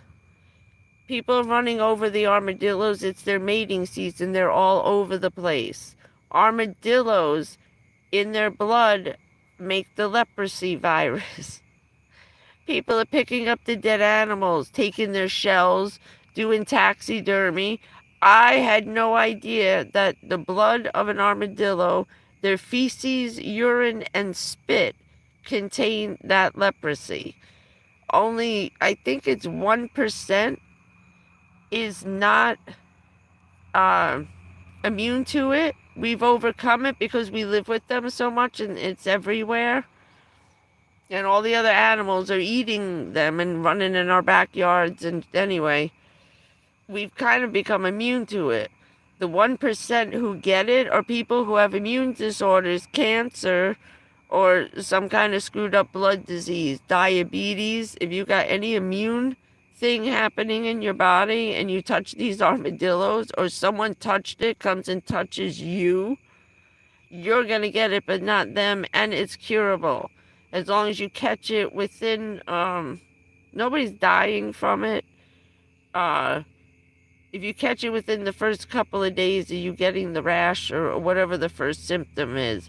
But so far, everybody's been cured of it down here. They were on the radio. The one guy who got it called in. Another guy was in the hospital a couple of days because he's got cancer. Some guy, 6 months ago, finished his chemo and used the shovel to pick up the armadillo, but he didn't wash off the shovel. And then he used it to dig somewhere else and he touched it and got it. So it doesn't die right away either, but they said it's mostly 100% the armadillos because they're yelling at everybody, leave them alone. If you're gonna push it, hit it with a stick and then throw the stick away. Telling us how to remove them from our property without getting infected. I was like, damn, they need to hand out pamphlets when you move here, what not to touch. Don't touch the animals. They're poisonous. And they're so cute, too. You want to go get it and move it. You know, they're so funny looking.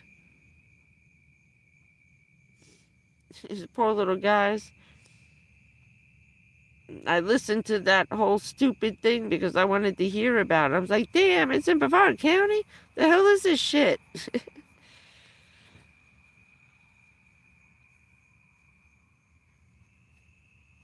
So that's where ours is coming from. Armadillo mating season. And the alligators can transport it too because I think they eat armadillos. So, and your dogs, your little dogs, if they're chasing armadillos and they bite it and your dog comes and licks you, he can pass it on to you. But they said mostly like 5 people out of 100 will contract it. I was like, thank God. I was more worried about the malaria with the mosquitoes showing up again. I've been spraying everything in sight. Yeah, I gotta figure out how to use some of those stupid apps.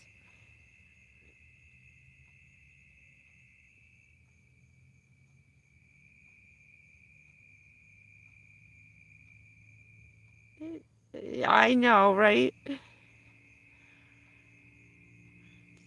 They keep everything a secret.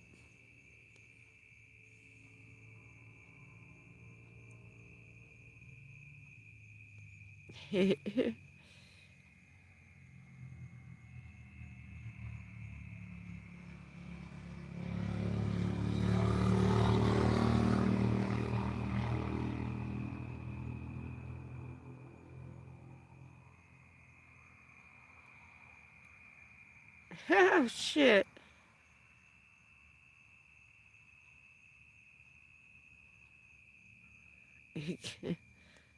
Yeah, maybe.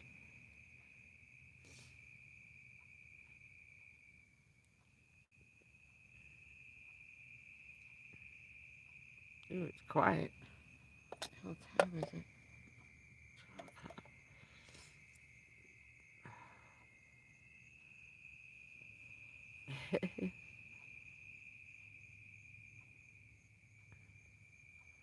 Oh, wow.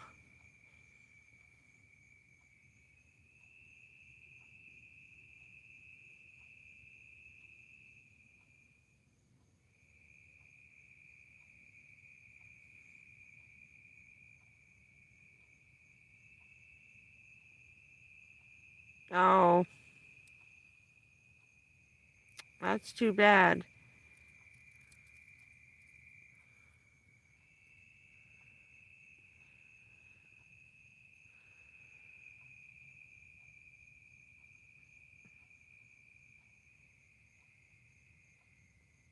All right, so we're trying to see the little purple guy.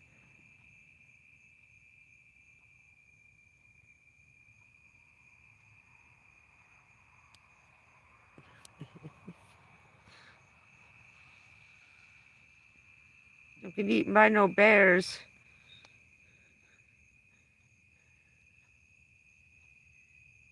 Hey,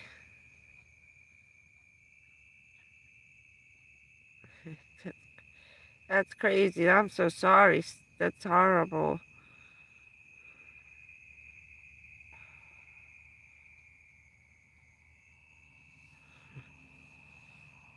Wow.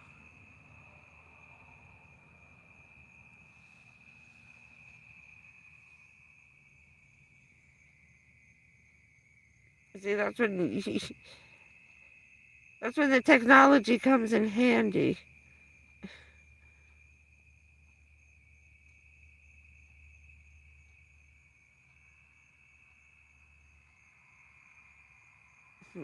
No, yeah, remember that? That was fun. That freaked me the hell out when that reactor went. I forgot about that. That was crazy. Oh my God. That cloud kept going and coming and coming, and eventually it went all the way around the world, right? Everybody does know that, right? That took the same winds that carried the hurricanes, carried that cloud. We were watching that very closely.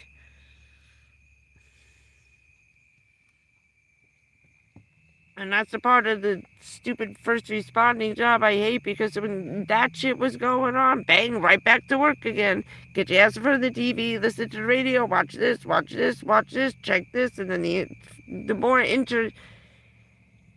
um interconnected, like, and the internet started blooming, you know.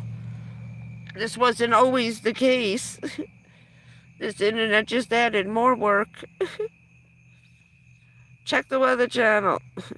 Watch those scans.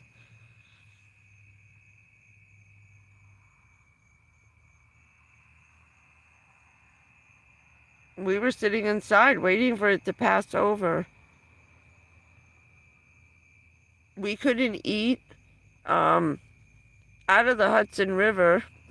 I wouldn't either, but out on the farther points where it actually kind of is the ocean, They had stopped all fishing, all boating activities. You couldn't touch the water because of radioactivity.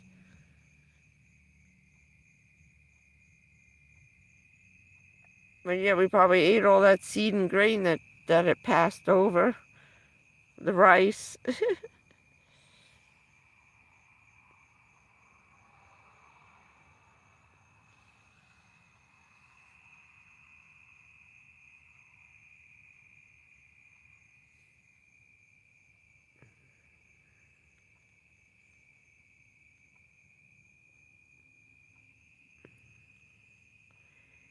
What the hell is the bears doing in the middle of the desert anyway?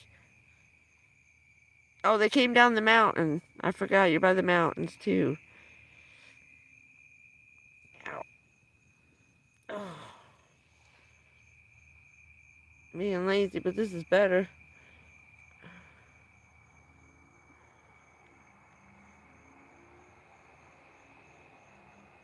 Yeah.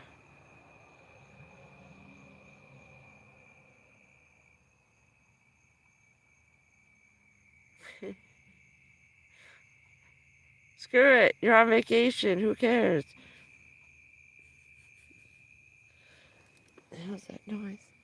Checking noises. Hold on.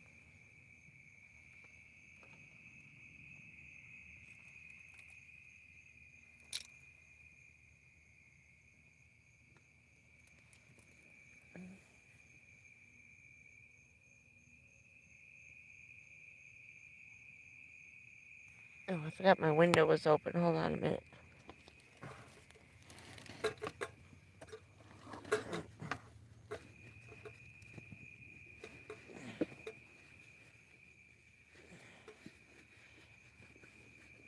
Sorry about that.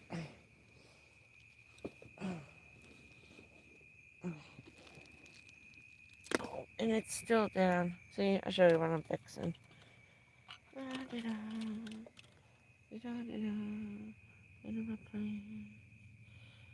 I cleared a whole bunch of crap out here. Trying to fix my curtain because it's all outside. Oh, come on. I'm just trying to fix the curtain so I can't see right in the car.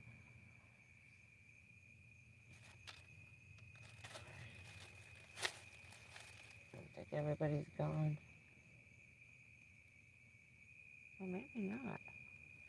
Hold on. I can't see with this stupid light. Oh no. Where the hell's the car? Still trying to figure out if they left the car over there. Oh, maybe that's what the noise is, the tow truck.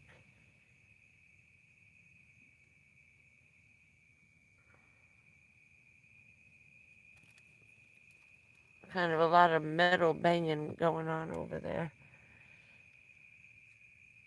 I think everybody's gone now.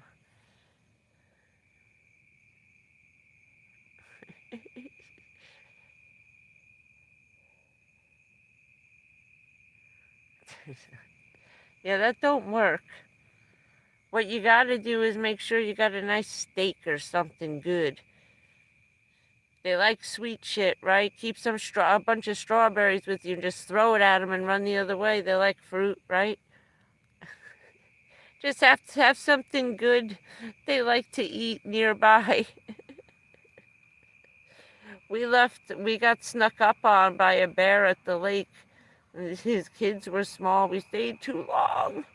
We stayed an hour too long with a bunch of other people. And next thing you know, we hear these dogs growling. And I said, whose dog is back there? I said, I don't know, but that sounds like a pretty big dog to me. And the kids is like, there's dogs right behind us. And they're really loud. And we're like, why don't you come over here for a minute? So we went to walk away from the cooler and all the food and the chips. Kids had food all over the place. When you're in a state park, and don't give them the whole bag of chips. There'll be shit all over the place. Just leaving a trail right to you. And that's what we did. I never saw a man lose his tan so fast in his life. He was whiter than I am, and he was dark-skinned. Richard, not dark, but he nice, that pretty olive brown color. Oh my God, he had gorgeous skin color. It's like the perfect tan. I hated that. I wanted that. And I saw him go white. The color drained from his face because it was right behind him. And I look up, I followed the noise, and it was right, he was about maybe 20 feet behind Richard. The kids were in the lake, and it was the cooler, Richard, me, and the kids in the lake, and like 10 other people over there. It was just a few of us left. We were waiting for the parking lot to empty out and let the stragglers go. We'll be the last ones on the way out. Yeah, you stupid idiots. That's why there was a mad rush.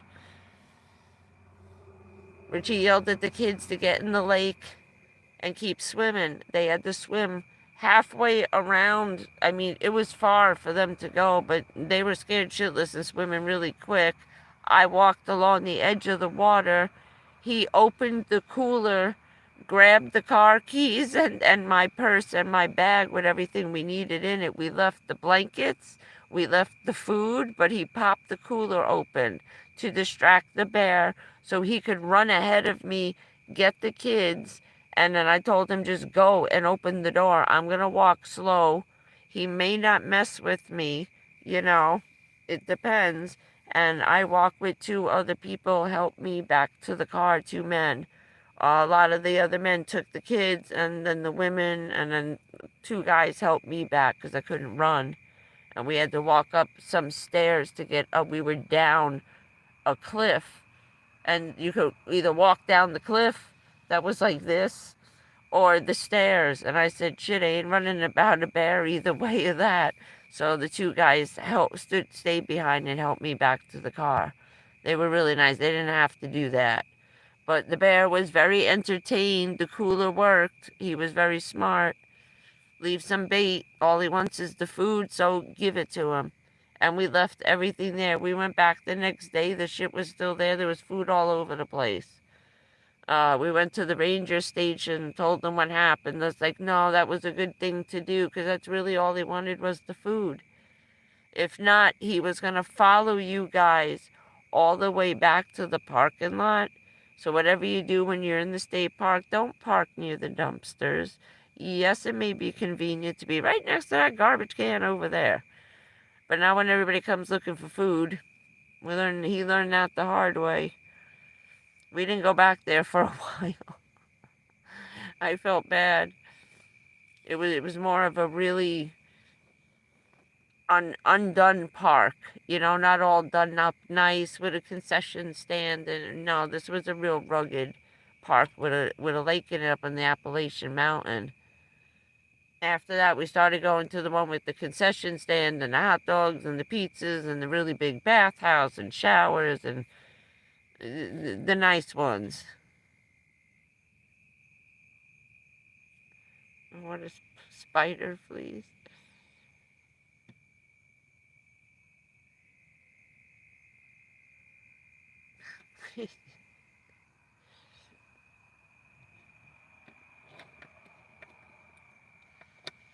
Nah, I don't like either one of those, especially those big friggin' hairy ones.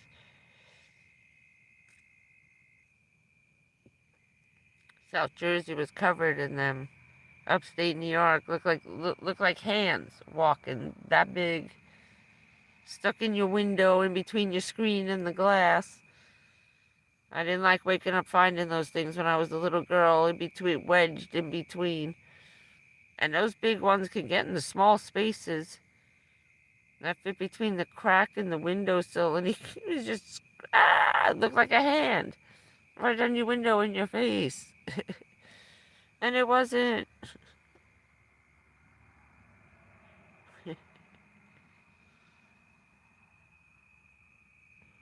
Oh shit, I gotta watch that too.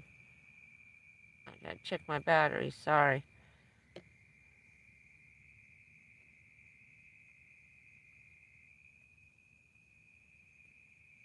Oh, I love Tank Girl. I love what's her face. Oh shit, I just lost her name. Petty, Lori Petty. I always liked her. It was funny as shit, but I liked that movie. I made Richie watch it once. He said, "Really?" I said, "You watching this crap?" Like, and I said, "This is funny." I said, "I gotta watch your stupid stuff." Yeah.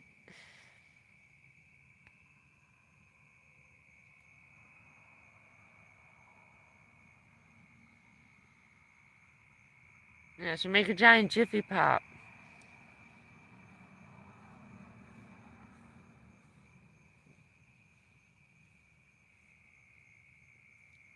That's what I wanted to do, but I wasn't sure if I could do it inside the van. All that steam that comes out, I don't know.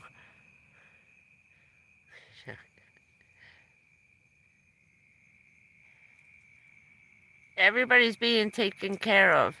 Yes.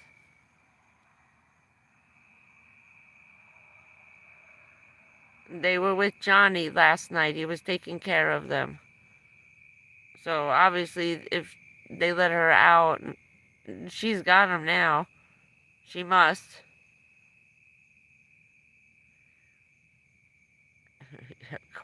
Yes, I need one.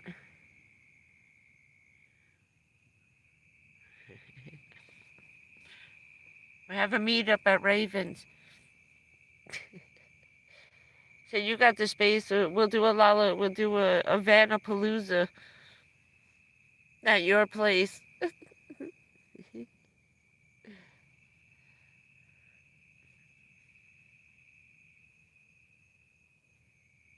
So we're trying to find a place to do it. Have a van life meetup or car life meetup.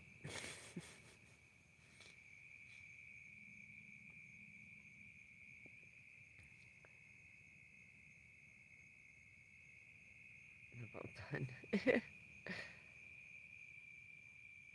That would be good. I haven't had one of those in a while. I keep looking at them. You going night night? I know it's getting late. I saw the time. Oh shit! It's 12:30. Damn. Oh, my clock is wrong. I don't know. Have a good night, Pam. It was good to see you again. Oh, ketovore. Okay.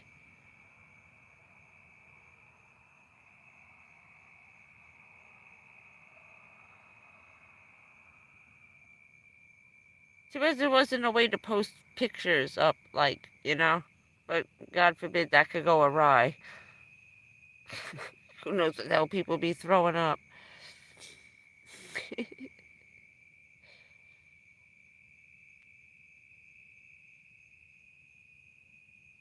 Oh, somebody's cursing.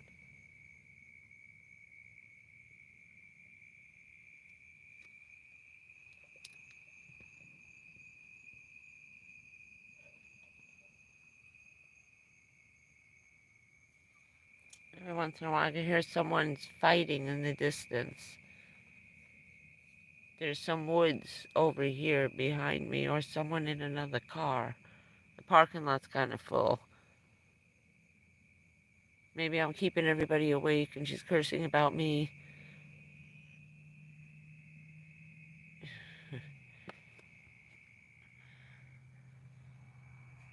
You have to be.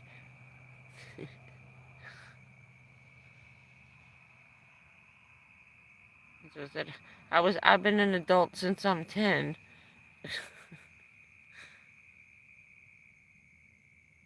Actually, older, younger than that. And then growing up with a cop and a Marine. That's why I said van life is not the issue. I've been sitting in a car like this for years. Since I was a kid, sitting in the car with my mother. Waiting for the cops, waiting for the fire, waiting for this. I spent my whole life sitting in a car. I have to put up the other pictures. I didn't have time to look at them. The guy with the car, I forgot all about him. I was getting them out. I have pictures of me when I'm like 4 years old, sitting in my parents' van with the other guys from his outfit. I just found a couple of pictures of original van lifers. My dad did motocross and semi-professional racing for Mopar. We had a demolition derby car. He was into all that stuff, so we traveled around following him.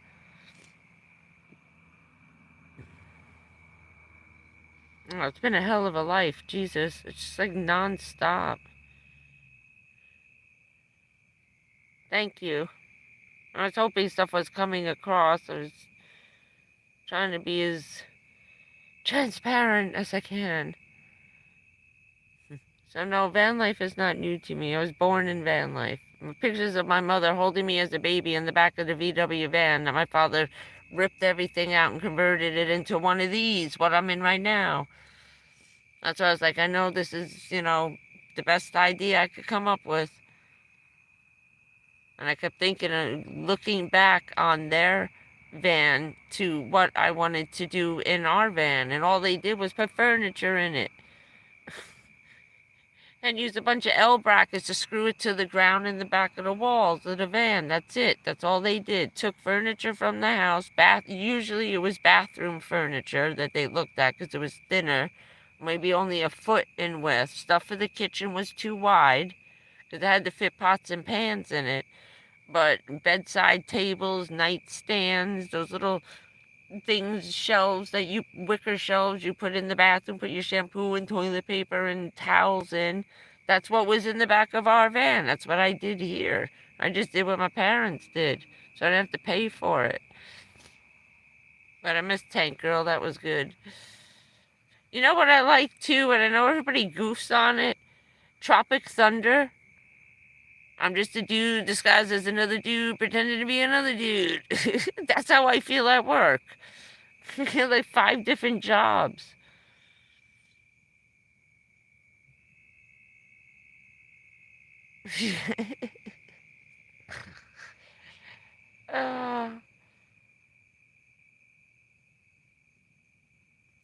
It's when you forget and you actually start it again. You forgot you did it and didn't hear the washing machine stop, and you thought, oh shit, I never turned it on.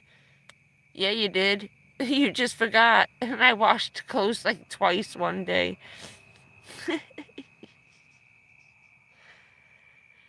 I'm trying. I like the little basket. I put the flowers on top of the crap in the basket. There was like stuff jammed in it. So I just put the fake flowers on top. I think it looks kind of cute. Right? I just wanted it to look halfway decent when you look through the door here. Right here. You're looking at the whole pack of the van. So I put this there. So everything is blue and green and matching. Just because when I'm coming back, when I was at the bridge, and we're not talking about this, I'm just explaining a situation that happened. When I was at the bridge, I went down. How I ended up down there again? First I forgot, you don't even know how I ended up back down there again. I started out going to Sebastian. That's where I went right after Richard passed, and I was going to spend our anniversary over there. And it was too busy. Then I was trying to find this other pullover place, which was just on the side of the river. It's gone. There's like 6 houses built there. I haven't been there since March. So that was gone. So then I went a little farther. I said, screw it, I'll go to Vero. They got a nice restaurant and a cafe right on the beach. They have like a 55 and over beach for grandparents to take their grandchildren and the dogs. And okay, it's a real senior citizen beach, right? Packed, just packed. Everybody came down. I forgot. They keep forgetting about Labor Day. And also down here, 9/11 is bigger than New York because of all the people down here. It's crazy. They were just throwing out another number about how many people are here. There's like 3,700 of us from New York down here. 4,500 are in our shape, like me and the cop I met today. But personally, from New York, we've all come down here at the end because they're going for the treatments, and it's the cold. He said he couldn't take the cold no more. I told him I had to leave the library. My lips turned blue. I lost the feeling in my face, my arms, my fingers turned purple. I said, shit, I got like hypothermia. I gotta go. All of a sudden, my hands went numb like I was a kid and I had frostbite. When you're out too long, your fingers start going numb. I had to run outside 3 times in that room down there. So, anyway, so I kept coming south and coming south and coming south and coming south. And I was running out of gas. So I was down to a quarter of a tank, and gas was $3.99 a gallon. Everywhere I was going, as I was getting closer in the farther south, and once I hit Vero Beach, that was it. 4.20 a gallon and $5.15 for diesel. That's insane. The prices have not changed since I've been there in March. I figured they had to come down. So Vero Beach crapped out, and anywhere from Fort Pierce down to Riviera Beach, no go for Jayne, no go. You ain't stopping there. You're not even pulling over for gas. You're praying your fucking fumes get you to at least Port St. Lucie, because you cannot pull over anywhere down there. It's Jesus, it's awful. And I forgot, and I took one again. If you're going down south past Sebastian, you got to take US 1 and then cross over on the last bridge over before you run out of US 1 or A1A. But it got a little weird down there.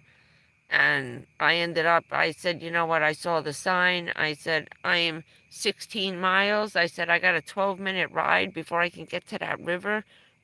I'm going.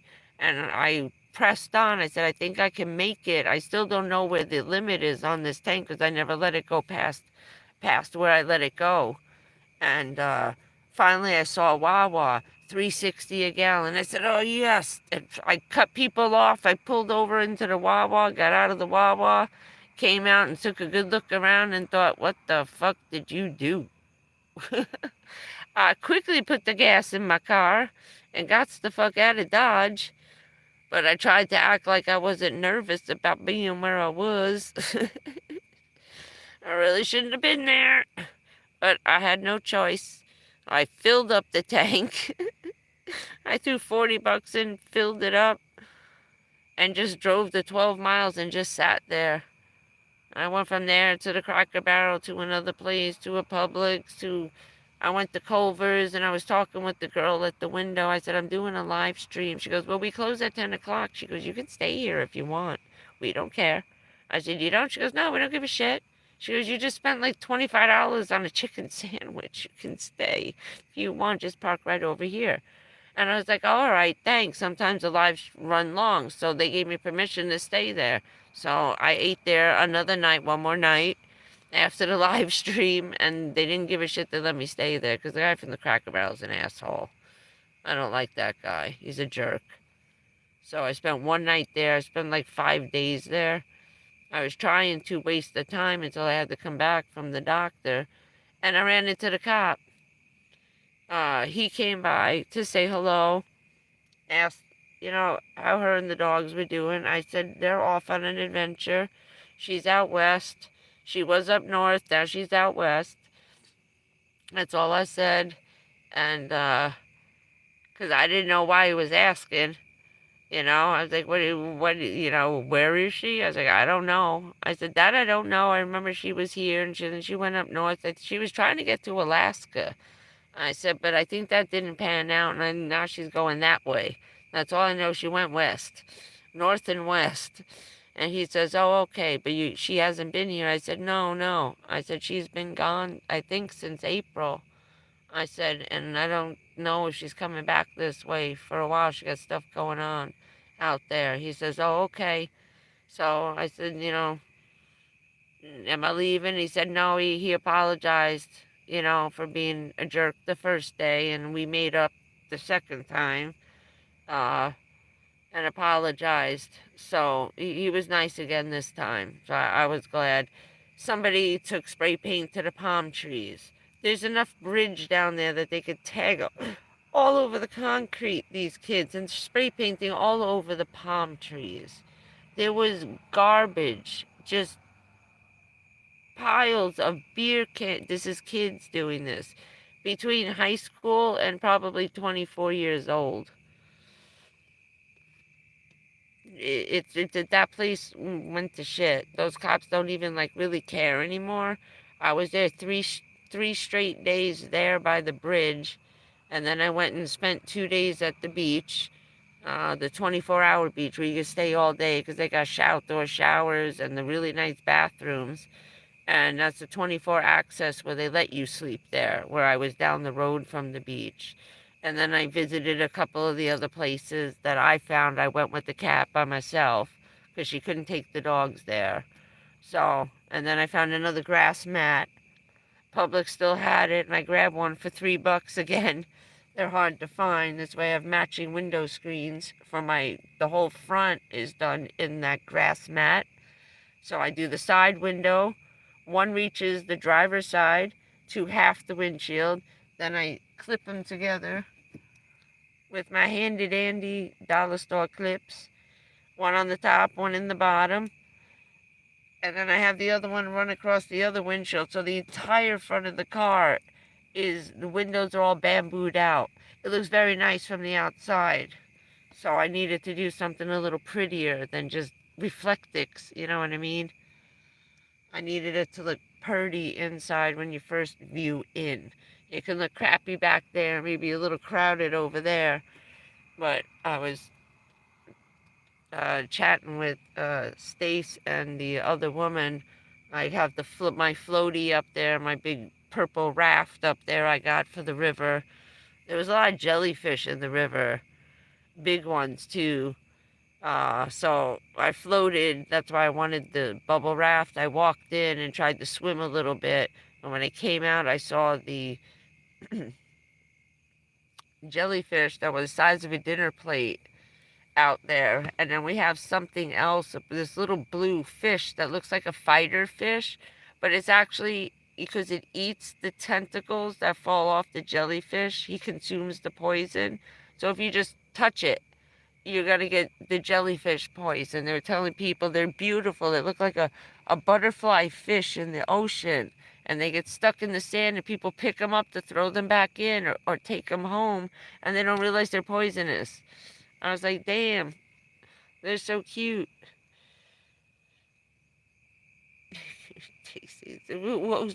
Stacy being kidnapped again.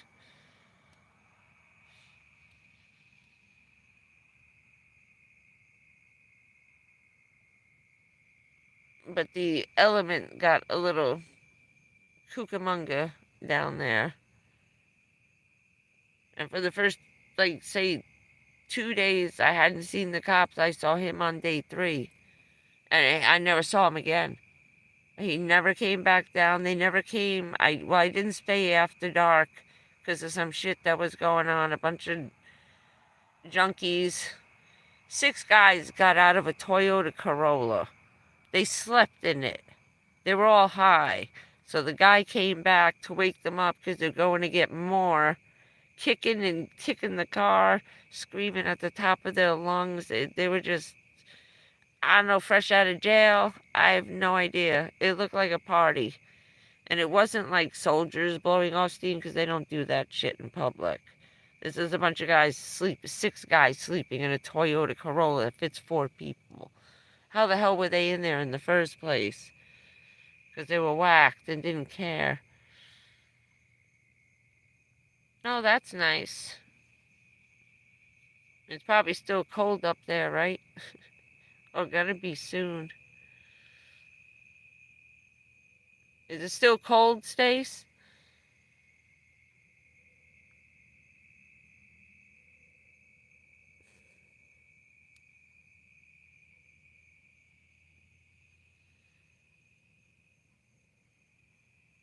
And I miss the snow. That would be nice. One more snowstorm.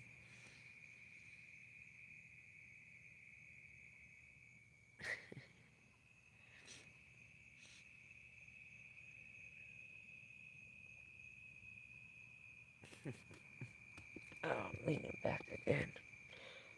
Oh, damn. Can't sit. I love that light.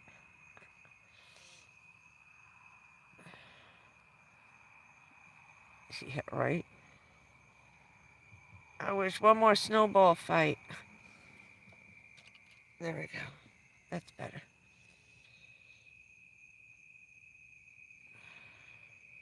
I'm gonna make one more snowman.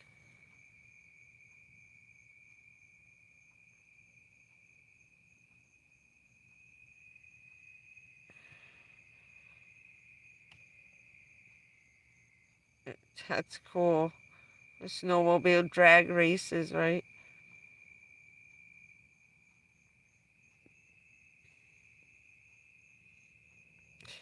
Damn.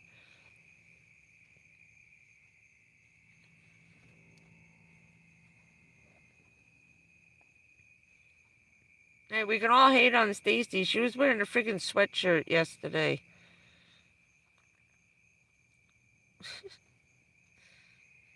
We're sweating our asses off and she's wearing a sweatshirt. What's up with that? I saw that. I'm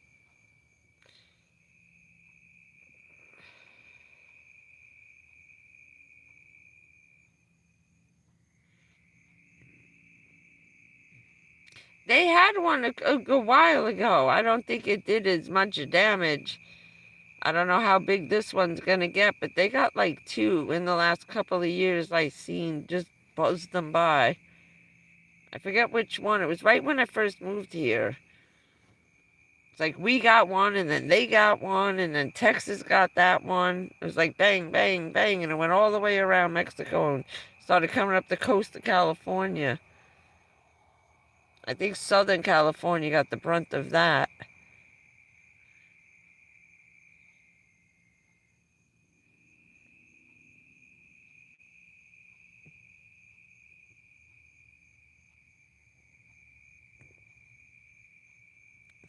Ooh. I wonder if they're just going to change the name altogether. They've been slowly changing it a little at a time. They're trying to use the cyclone. Or what is the other one they call them over there? Or that's it. What do they call them when they hit Japan? A cyclone, right?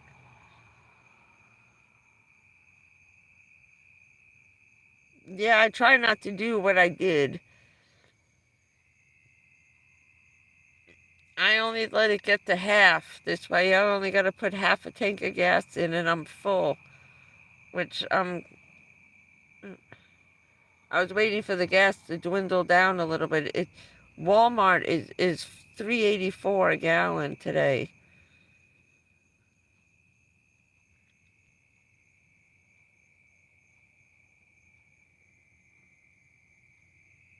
That I always wanted to do, sled dogs.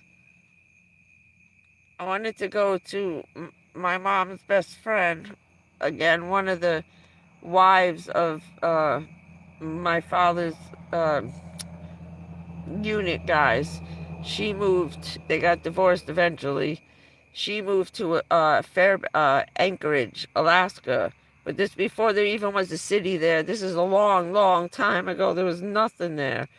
The only way to get to her house, you cannot drive, is to fly in her Cessna. They have 3 airplanes. 4 huge, almost like dump truck vehicles with the plows on it because they got to plow out their whole property. But you cannot drive to her house. The only reason why I never went. And they're the pilot. I said, I'm flying with her. BB's flying the Cessna? I don't think so. Oh, Baja, that was it.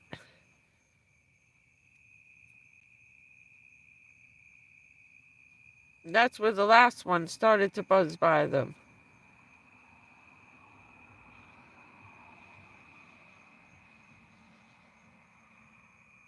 Yeah, I watch Ryan.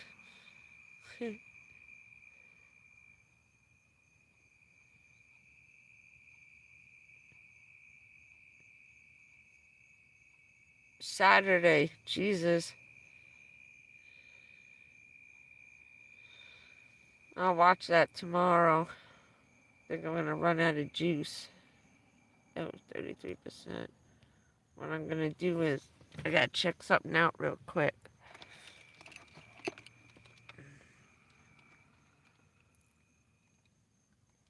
I still shit, I'm at 67. Someone just pulled in. Unless it's a cop. I had to turn the lights down for me. Can you see me? No, that's not the cops in my glasses. It's my thing over here. It's got red and blue lights on it. Okay, hold on. Okay, why is that so small? This phone is wacky. It's just weird. I had to see how much I have left on my battery that's running the light of shame. So I can upload. Are we bothering to upload this live?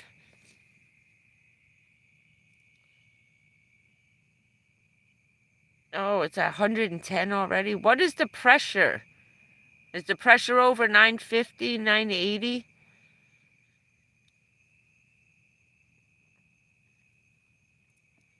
That's the more important, as we learned with Sandy. Pressure. More down here, it's the wind. That's, you know what I mean? That's the issue. Up in New York with Sandy, we were just watching the pressure get bigger and bigger and bigger. If it's 950 or 980, it's about to be a category 1 or a 2. Okay. Just wanted to, you know. Because what I did was I charged that yellow battery so I can plug this in to the battery while it's uploading the live. Hello, Kale.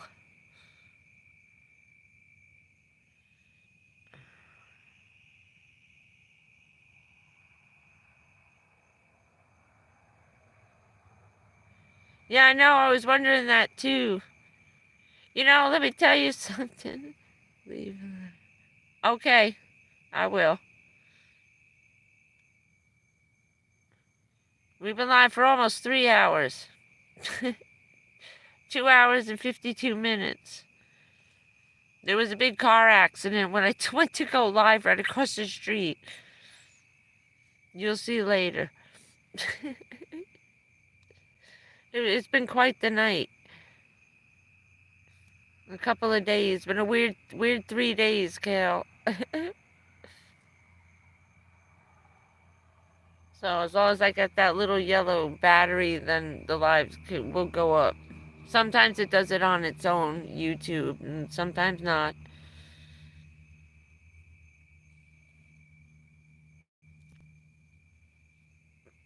I figure at least I have some juice tonight. I spent all morning in the library. I went early. So what I did was I got the ice at like 10 in the morning. Then I went to the library 2 in the afternoon. I got out at 5:30, 6 o'clock, sometimes 7, depending if they're late. And all the ice had melted because it was so hot outside with the windows closed. And it was raining. I couldn't leave it open. So it was like the ice wasn't even lasting 2 hours. So I bite the bullet and go in from 9 to 12.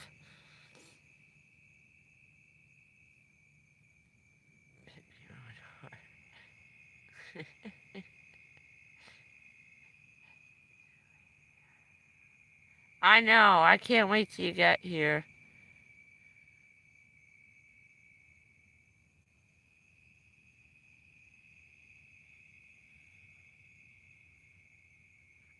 Yeah, I know. I know.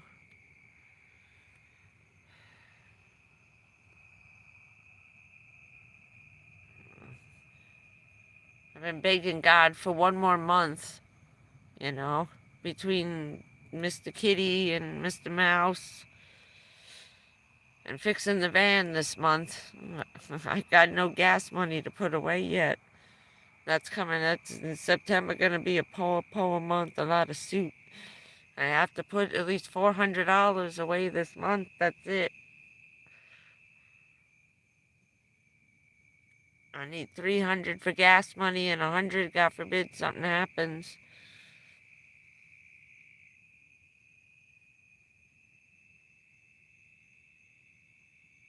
Yeah.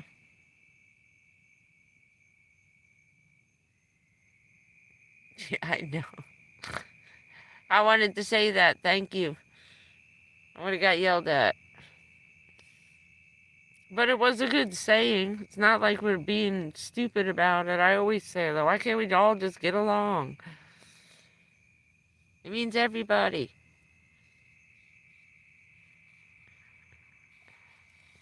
Yeah, they need their rain.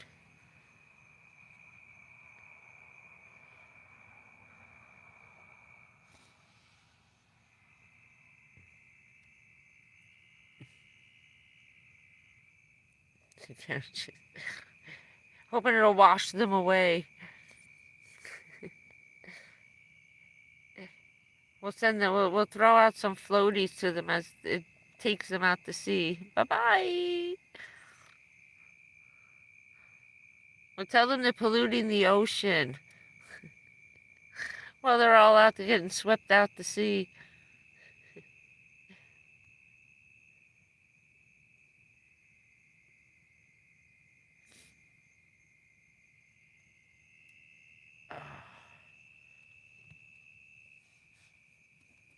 I have to get some really big, all those Home Depot fans. Those big orange ones, and just line them up on the beach and see if we can blow the storm somewhere else. But I need another at least 6 weeks before the first one comes this way to be set up.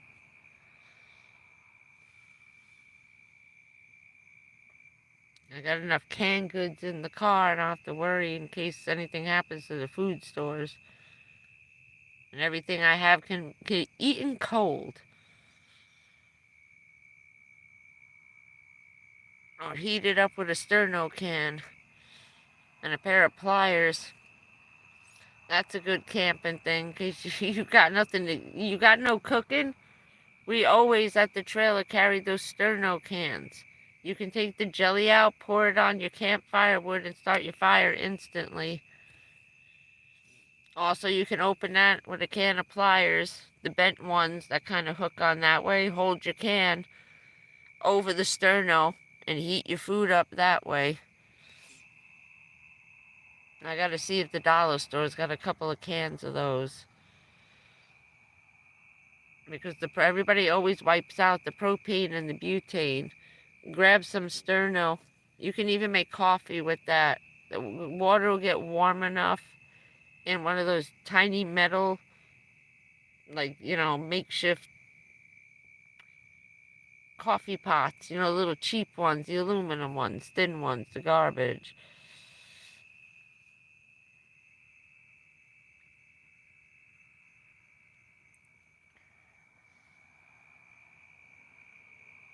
And I gotta grab some batteries. I tell you, those Duracell batteries, my God. I still have the batteries in the radio. The Duracells. From when you sent me the radio, I'm listening to it every day. They haven't worn out yet. And I was looking at them, I was, damn, like $11. I was like, damn, they're still going. They don't stop. Thank you. I bought two backup pairs of dollar store ones, but I want to waiting for when I hear the first shitstorms coming our way. Grab some. Yeah, I know. We're gonna go up to Georgia during the first storm and have a big ass snowball fight.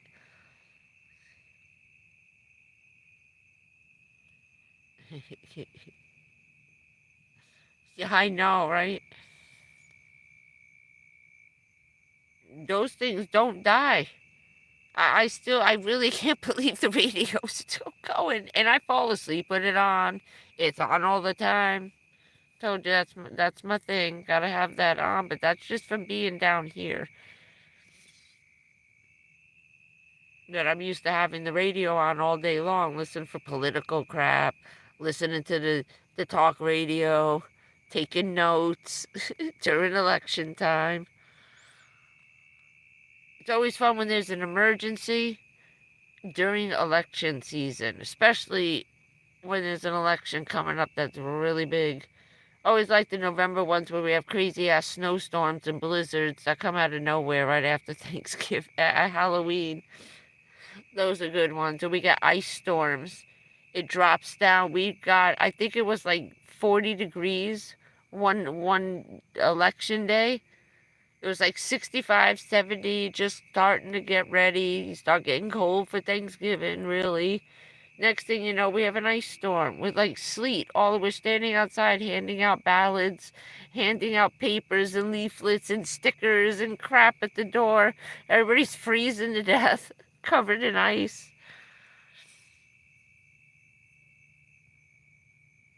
Oh, man. It's a little cool tonight. Oh, yeah. And it's free. All right, free. All free. We have to pick a weekend and get there.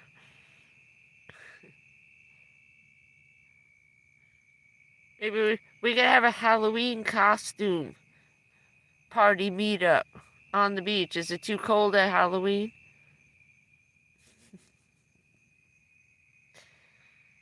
Would they kick our asses out if we all show up in crazy ass costumes? Be your favorite superhero.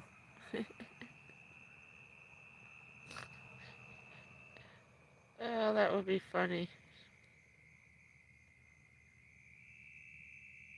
Yeah. I always stay in the back anyway. I don't like driving right up to the water. We weigh too much in the vans to do that. And that's the other thing. I gotta get those tires.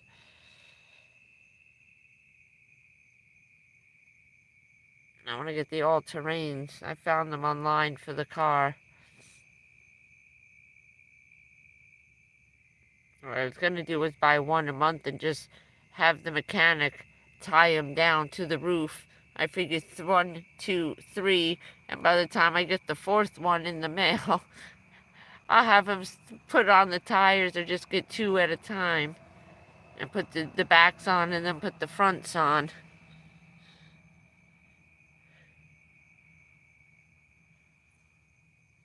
Alright, we can do a free thing there. They just did that up in, some of the ladies from here met up in Boston. From Florida to North Carolinas. But they only give each other like 2 weeks notice. Because they got money. They're living off 2 pensions up there. You know?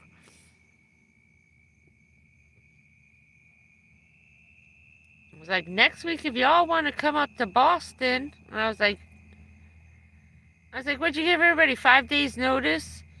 Next weekend, let's all go to Boston. They just at the last minute, and they all, fucking like 200 of them took off. I was like, yeah, okay. Must be nice to have a credit card.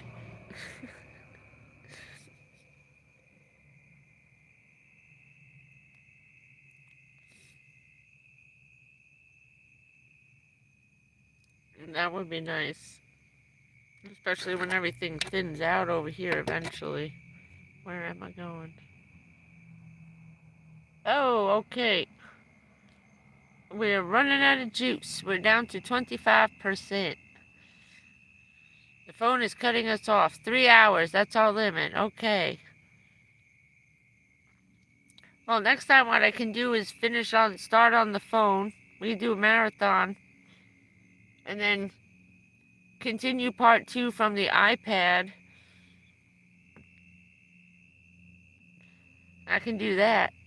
But not today.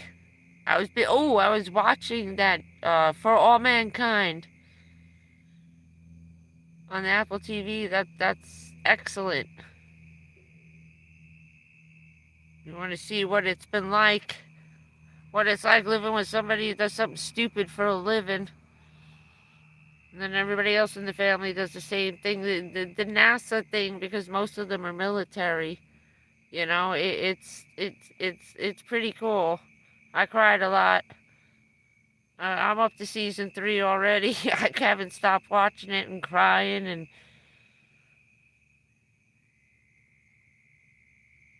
it's a good show if anybody can watch that. I'm spreading love after I cursed everyone out in the beginning for an hour. Oh, you gotta see. Stacy's gonna love this. It was a 45-minute rant in the beginning. I think I did 52 minutes of yelling. We had visual aids. We didn't watch the videos. That'll be another night. I showed a lot of photos.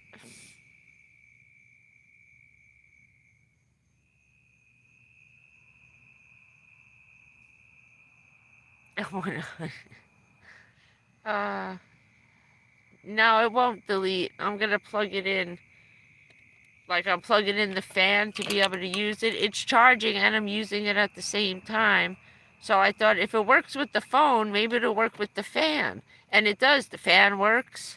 Even if instead I'm so stupid, I've been sitting here waiting hours for the stupid thing to charge when it gets really hot. All I can do is plug it in and use it. Stupid. Find out something new every day. So, yeah, you can plug in anything USB, and use it while you're charging it. All USBs can be used while charging, even the little fans. My little dudes, they turn on while they're charging. 'Cause I'm a dummy. Oh, I tried not to.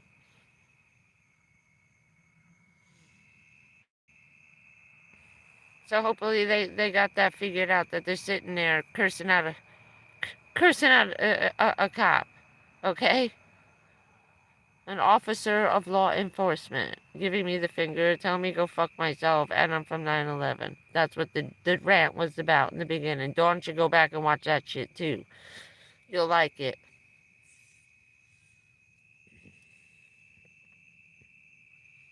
And I didn't see Dawn go by. I think she left, right? Or said goodnight. I lost track of everybody coming and going.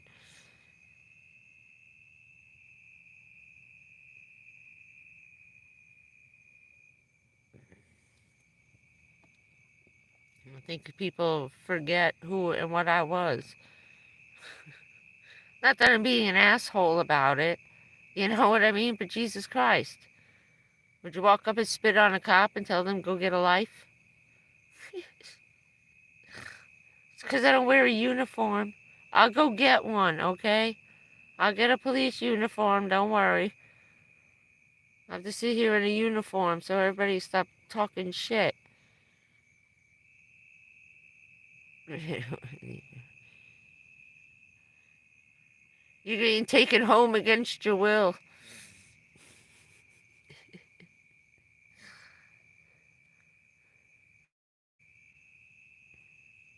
So, but anyway, now that Miss Stacy, now I know I can get fairly far. Everything was without it. That was the other thing. I also said, screw it, let me test out the car. And it seems that I think most of the burning smell really was the extra oil. Since I cleaned the engine off with those orange oil auto rags for the engine, the degreaser things that Jack said to get. Oh, those were great. The stuff came right off the engine. It was all brand new, shiny metal in there. What I should do is have the guy just hose off the engine. There's a little bit of hiccup because there is a gasket problem. I can see that. We haven't even gotten to any of the good shit.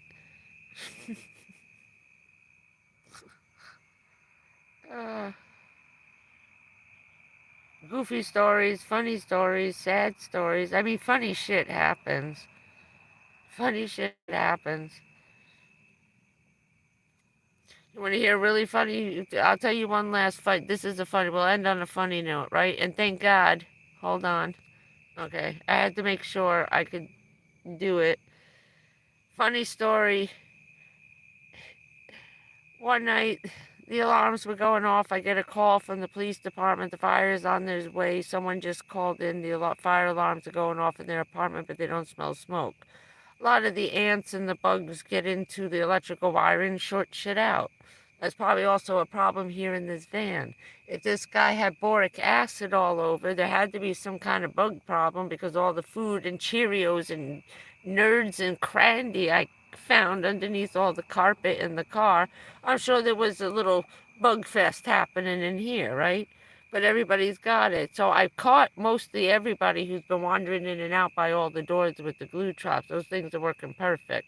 I just need a couple of more at all the entrances where I keep the windows open, and that'll cut that down. But the phone goes off in the middle of the night. I jump up and I'm like, shit, there's fire. I go running out the door.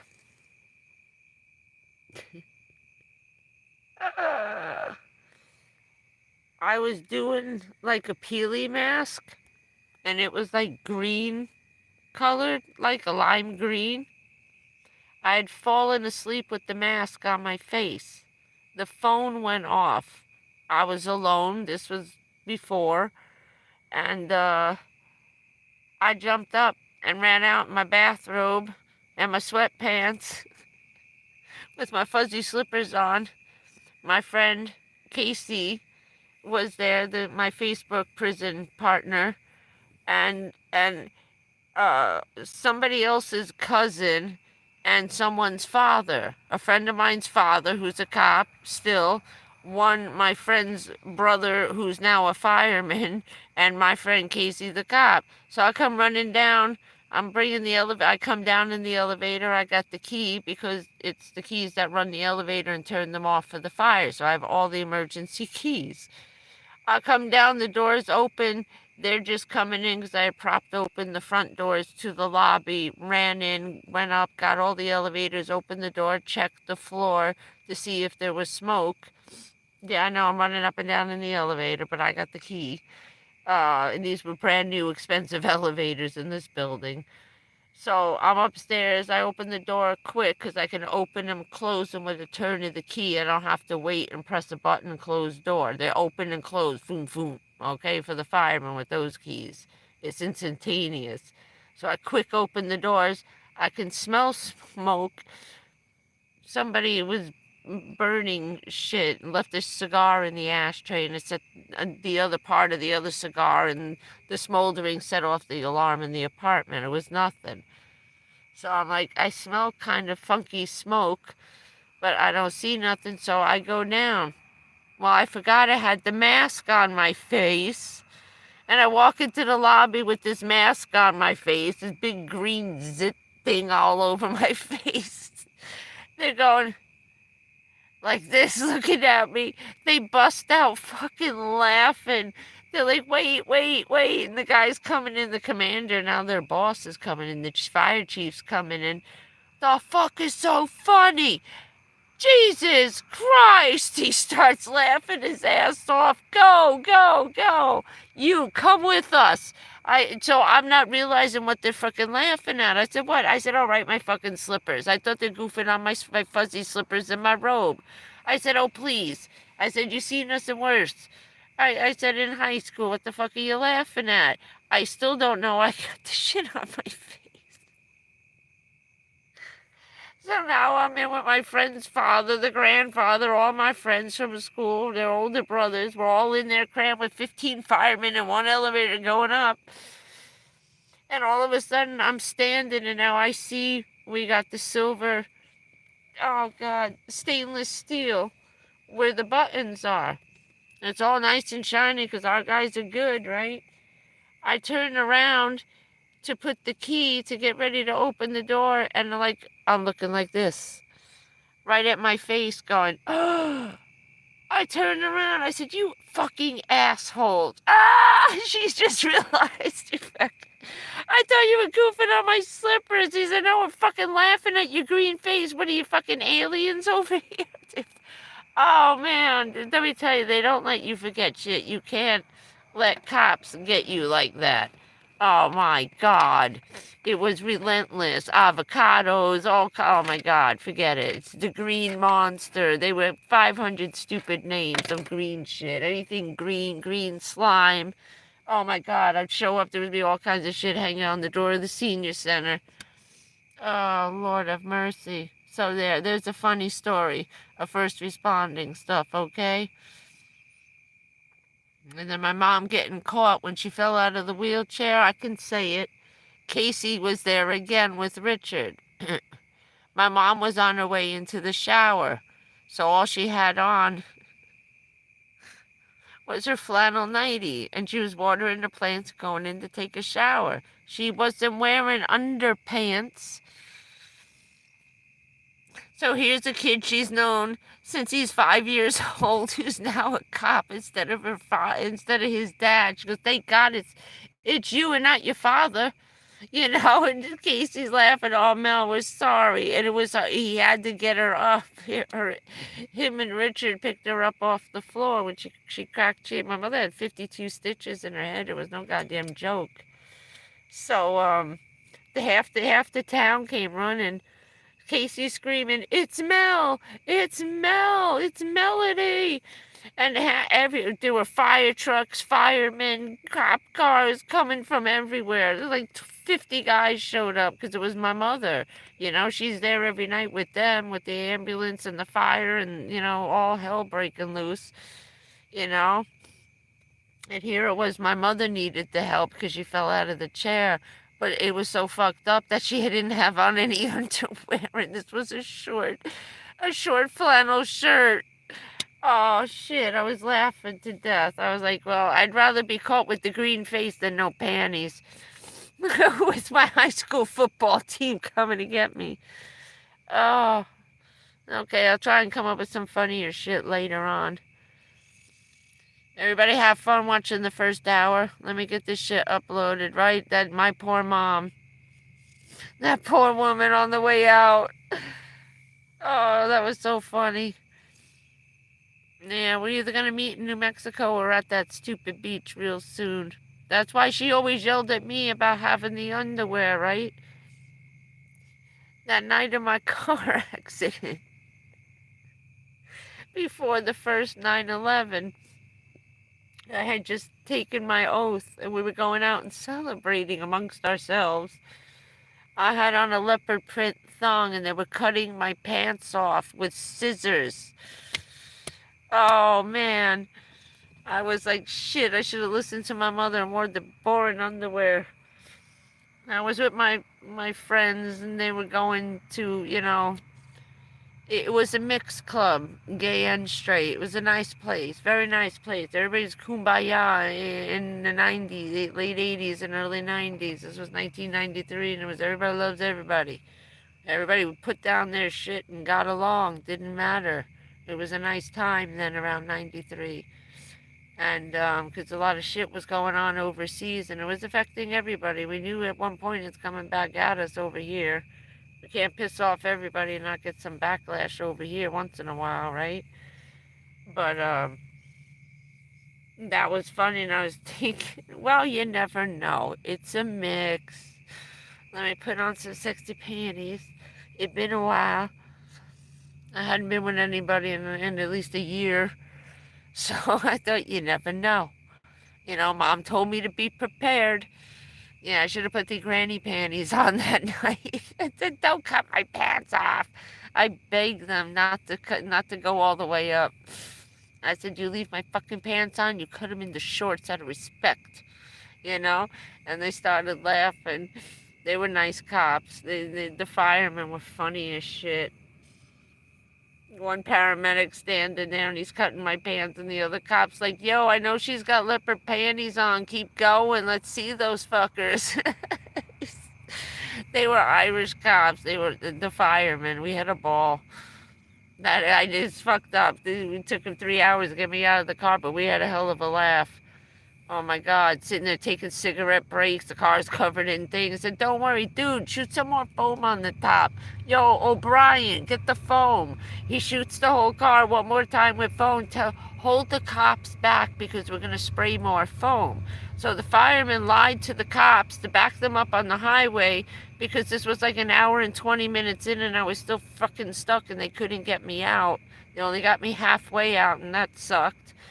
And it was taking so long, I was having a fit and they needed to get my blood pressure down. I said, find my purse. He says, why? What do you want? I said, I want a fucking cigarette.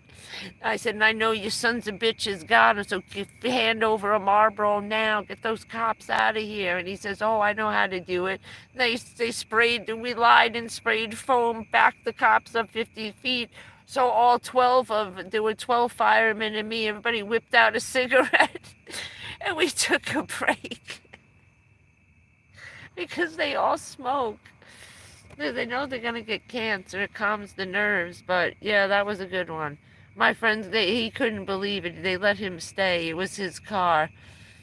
All my doctors smoke. All my cancer doctors smoked. Everyone, I don't have a doctor that doesn't smoke except my primary care. And I bet you he smoked some kind of crazy pipe or cigar or something.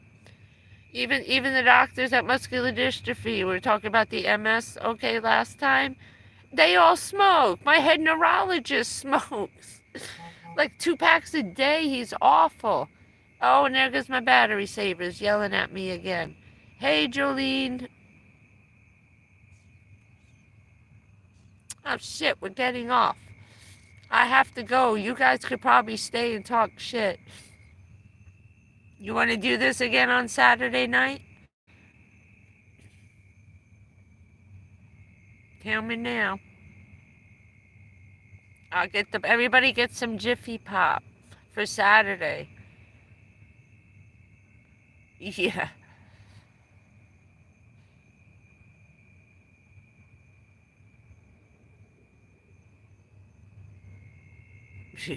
Oh, that's good.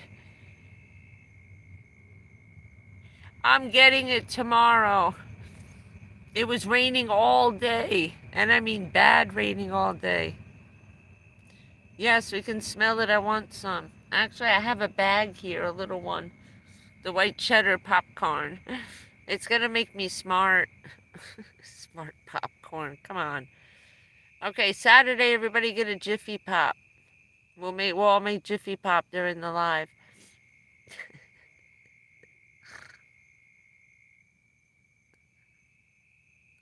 That sound good? Saturday, 9:30. Okay with everybody? Now, I promise I won't yell at anybody. My phone's going dead. I have to. Oh, we're never gonna get this live up again.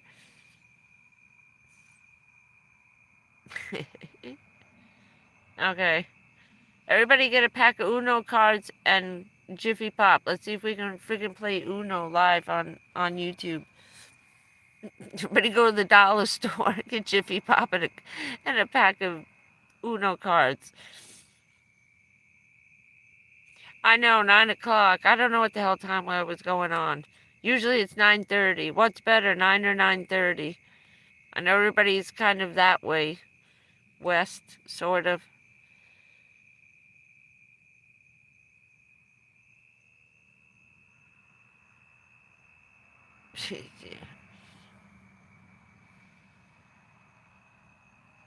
Yeah, I want to plug this in so I save this live. So everybody stops their crap, starts picking on me. I keep forgetting what's going on. Oh, Washington. Okay, so 9:30 is better. I know Stacy's a little too that way. Everybody's on the other side of Florida over here.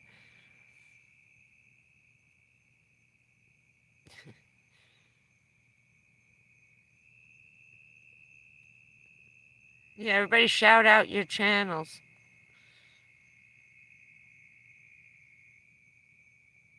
I know.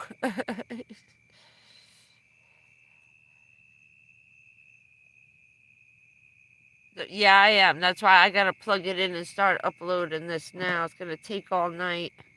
3 hours. It's going to be 6 hours by the time it's done. Has this been charged? Oh, it was charging while I was using it. Hey, I unplugged the light. Look, it's still on.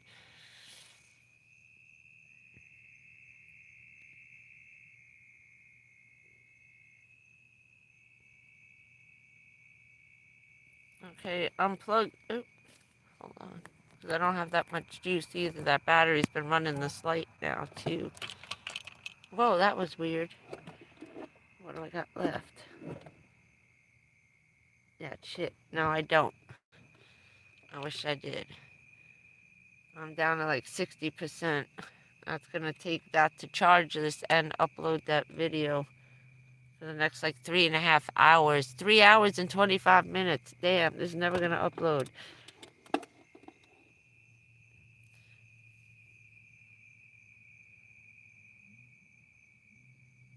Now, you guys can stay there and still talk, right?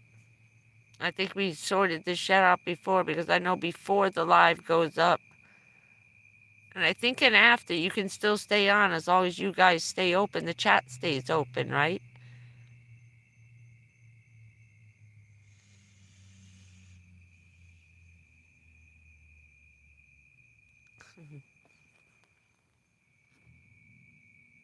Thank you very much. To Cal. Now, you guys can keep talking once I stop this, right? As long as you all don't, like, hang up.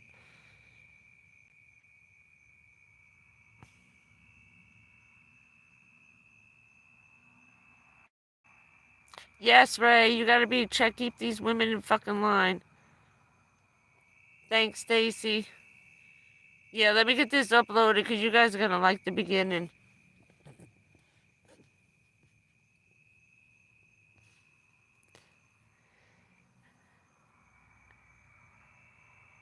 It's Ray and the girls.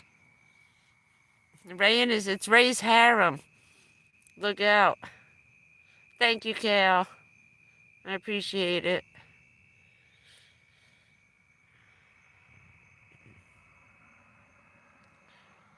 We're just hoping they realize what they doing.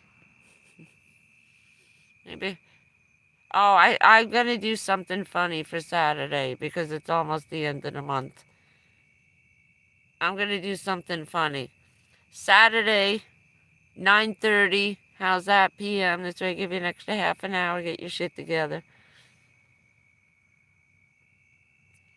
No, I can't do that one either. I can't do the ones you gotta pay the taxes on. Because they're shitheads.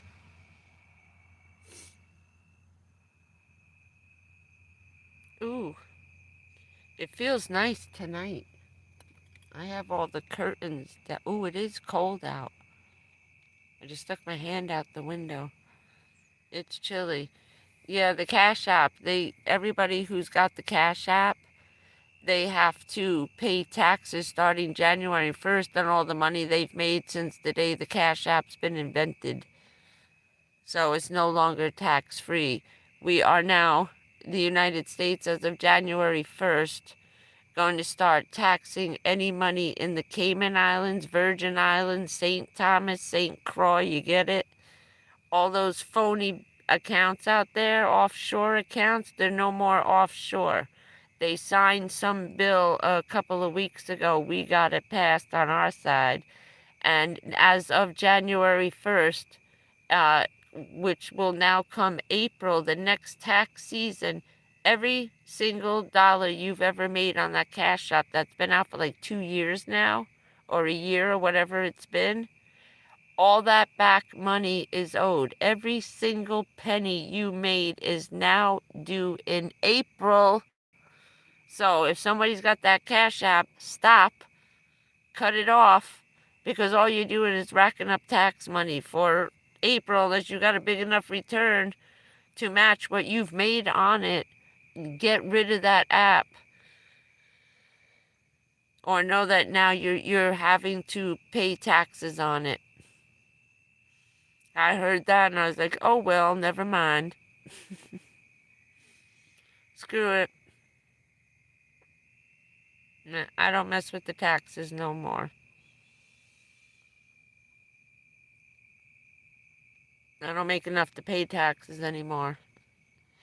That was also part of the, what I did, why I did, and took a little bit of money and better 100% health coverage. No matter where I go, what I do, I don't pay for shit, which is decent. And I'm not getting fought any step of the way, which is, they can't. It's their own place. It's a federal, state-funded facility making my diagnosis. So it's not like it's just my doctor. No, it's the government doctors confirming I have what I have, so there's no way that they can fight or discrepancy or you can even lie about it. So I did that in lieu of getting tax refunds, and you know what I mean? I don't pay taxes. I make under 10 grand a year, and about $8,500, $8,000 a year. It's under 9, even with the raise I just got. So, yeah, no more tax man for me. So if I gotta pay taxes, I can't take it. It has to be like a donation. You know what I mean? That's why even for my for my birthday, everybody was sending gift cards in the end when I first went on, because they were actually afraid to give me anything for my birthday. So they kept sending me those little Visa cards or Walmart cards or this card, gift card, gift cards for stores, gift cards for whatever. I said, you know what, that's easier. Just do that, because that seems to be an okay thing. You know what I mean? It's not cash, as long as I can't swipe that and get cash back off the card, or you know what I mean? So I told everybody we had Pathmark, Walmart, shit like that. I said, you want to do something like that for my birthday and Christmas? Do that. Give me the Walmart card. I can't cash it in. I can use it for food and clothes or anything for the car. They can't bitch about that. I can't go running out buying diamond tiaras and shit. You know what I mean? They're looking for you to get a monetary gain out of it. But if it's a place where I'm just using it for food, so that's what we were doing. We had Trader Joe's, stuff like that. So at Christmas, uh, when like people would give us, leave a bottle of booze, throw us $50 in a card, and then we started getting hammered as government employees that we had to uh, declare like a waitress all our tips at the end of the year. People would do nice stuff for the shit we did for them all year. So people will leave, give your mailman, give the cops, or don't, stuff like that. The bus drivers, they give Mark like $100 at Christmas. And the other drivers that I had who were busting their ass all year long, carrying old ladies upstairs in the winter, in and out of the snow, taking us food shopping, carrying the bags in. They would actually carry the ladies up the stairs if it was slippery. They were good guys, My friends, we all grew up together. So it's like, take Bob's grandma. Carrie, she can't do it. Carry her up the stairs, and Willie be walking in with the groceries, and they started working as a tag team in the winter, and it was good.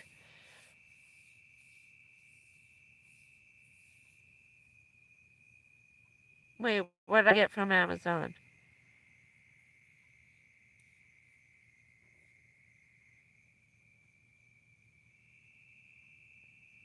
Oh, yeah, yeah, yeah. No, I bought the food. Yeah, no, none. Yeah, exactly. So that's what we started doing when we had to start declaring. Like, they didn't care if it was booze or, or clothes or whatever. They were just pissy that they would get throwing the driver $100. He takes them to the doctor 3 days a week, takes them food shopping. He works 7 days a week. He drives them to Atlantic City, spends the day with them, and then drives them home again. Of course they're taking care of him.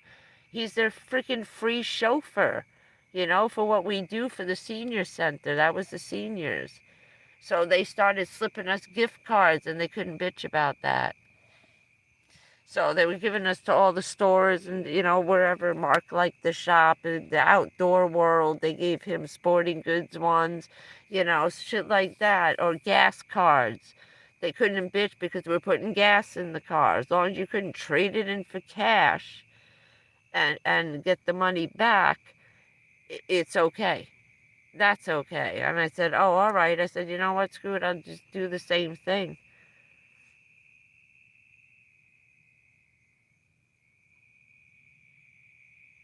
Oh, thank you. But yeah, it became a better idea all the way around. And I'm sure they got pissed off about that too.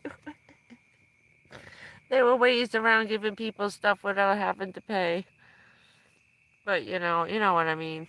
Not cheating taxes, but it just, that's nitpicking. You know, those are Christmas presents they're giving me and Mark, or me and the Willie and the drivers, my mother, the first responders, you know. Drop off fruit baskets, you know, stuff for the firemen. You know, here's $200 for Christmas dinner for you guys. Here's $100 for you to go buy turkeys for Thanksgiving. You know, for ourselves and the people who were working on duty during the holidays. And they were pissing on that. And it's like, oh, they're giving you money.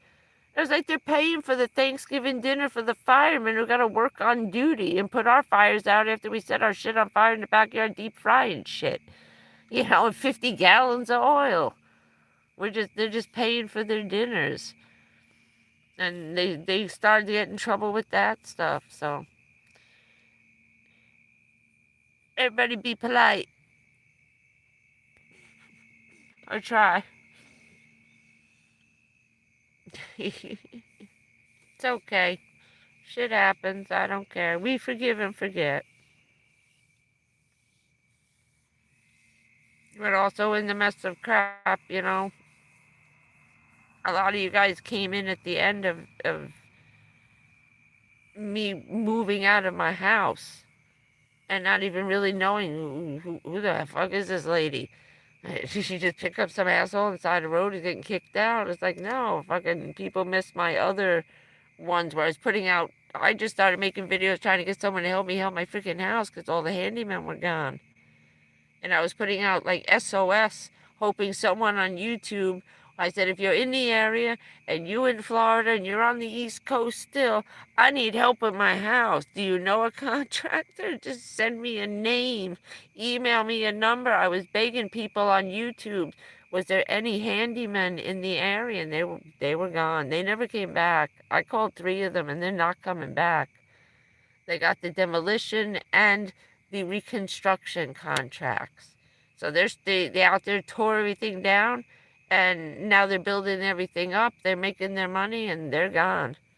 Nobody over here can find anybody they can afford to fix their houses. Yes. Oh, okay. All right. Because I kind of started before I left. Before I called in that night, I was putting out SOS things to anybody. How do you catch mice? How do you do this? I'm trying everything. I was putting shit out there. Just asking people for help. To see if anybody would watch these stupid videos. I didn't know what to do. And then I stumbled onto her channel and she had the live call-in shit. And that's exactly what happened. I was calling looking for help with my house. What do I do? Do I cut bait and run now? Is this really not fixable? What the hell? So, yeah. So, it was a little backstory history night on how my channel got started in the first place. And that this isn't even the original channel. There was another one, Lois Lane. I was using that name because it was funny. That's what my father tried to name me, Lois. So, my grandmother fixed that when she signed the birth certificate. My grandmother ran down the stairs in the hospital. My father was taking the elevator down. That old lady could run. I was about probably 60 seconds or 1 floor stop away from being Lois Lane forever. So I was doing that as a tribute to my dad being Lois Lane. It's still up.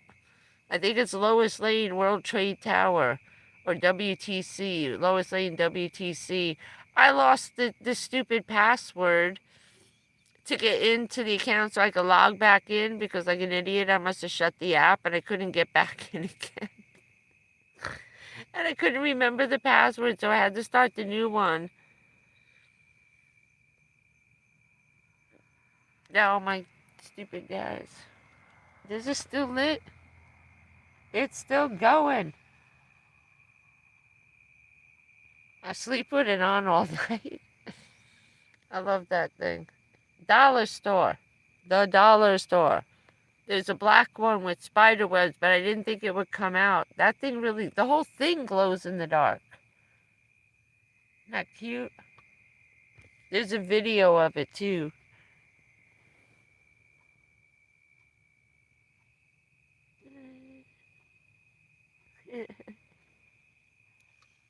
I have it hanging with the orange flowers.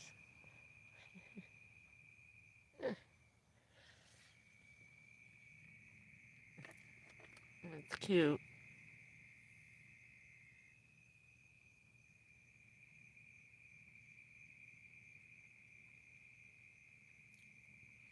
No, they gutted the whole living room.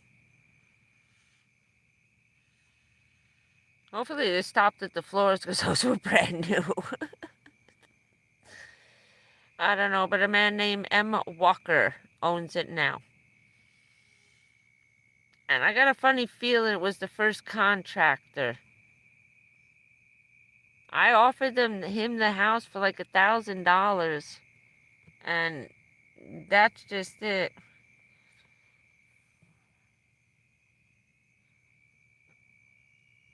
Yeah, no, it's not. Jane is my nickname. Jayne Wayne.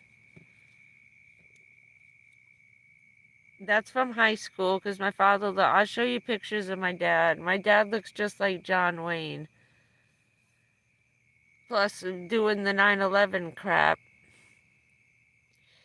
My lovely high school football team, who are now cops and firemen. Richard and I we've known each other since we're 7 years old, okay? So crazy ass names, plus they've watched me go through shit going through school. They've known me since I'm just able to walk. They've watched my transformation since I'm 7 years old. Starting school for the first time. Yeah, I was a little older than I graduated. I was 19 and a half, 19. So, remember my birthday's in the winter. I turned 19 before everybody else, and I did not get left back. I just couldn't start school because they wouldn't let me walk and start public school until I could walk. And with their help, they let me stay, my friends. So the kids all banded together, and the teachers told Richard and everybody else who were now cops and firemen, all my first responder people I work with, that if they would make sure to help me, that I could stay. And they said, yeah, that they liked me and they didn't want me to go leave and go to a school with people in wheelchairs when I was sitting there trying to walk and keep walking. So they said, no problem. They carried since I'm 7 years old. Richard been carrying my books, and my friend Casey and his brother and his sister and this, it was just the whole school, no matter who they were. If they saw me with my books and my bag, would take my bag. The boys would throw me over their shoulder and carry me up the stairs. They never let me walk upstairs if they saw me. They would just come up behind me like do a fireman's carry, throw me over their shoulder and run up the stairs. What class do you got?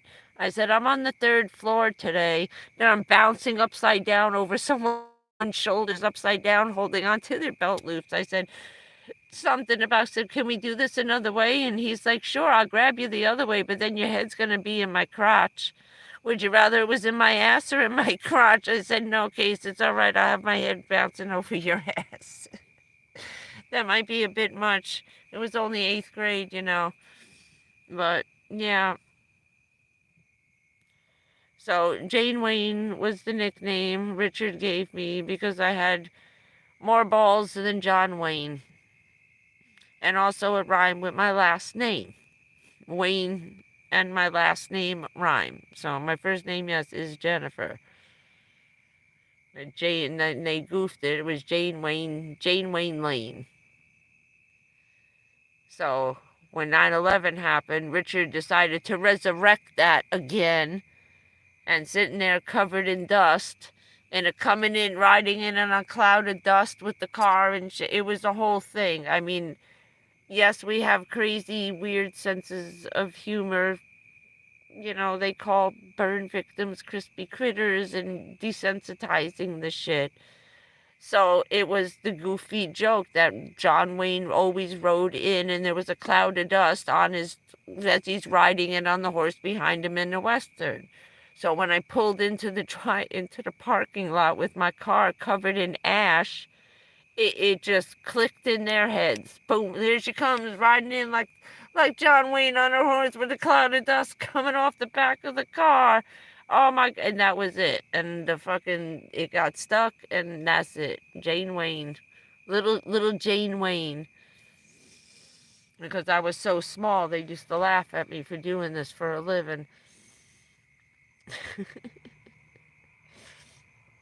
And Richard brought that back. It was to make levity, of a bad situation. And then I started using it, So you didn't have to.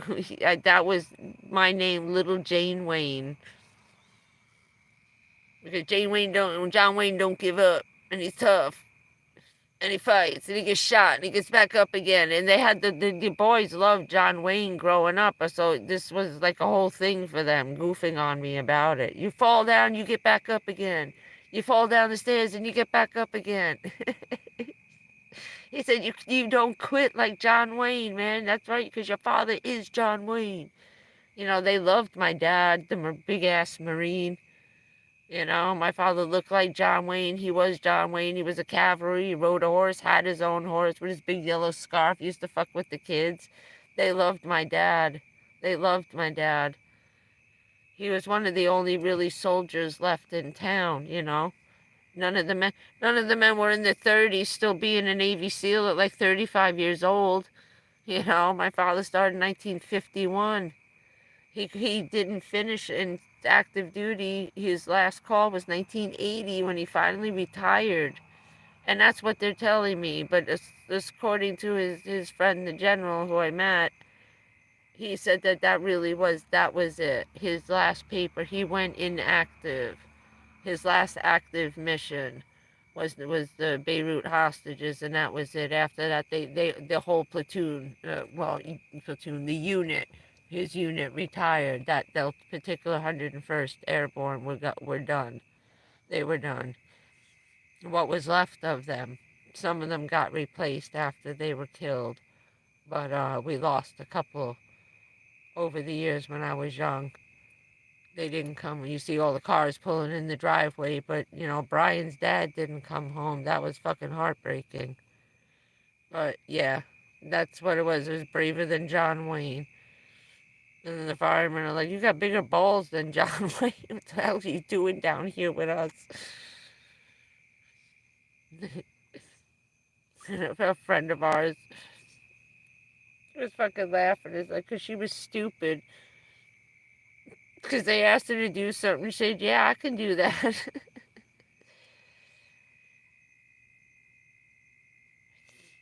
uh,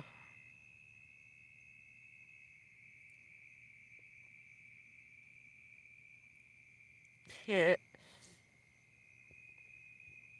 he was an awesome man. He did a lot for the Army. And for the Marines. The Green Berets. I love that song. I was singing, one of the old men came past, he saw my Rangers there, and he said, I want to be an Air Force Ranger. And I yelled out the window, I said, I want to be in Ranger Danger. And he started beeping the horn. I forgot about some of those old songs. I know them all. I like watching The Green Berets. I have that on my computer. I was watching a couple of days. I watch it in the park.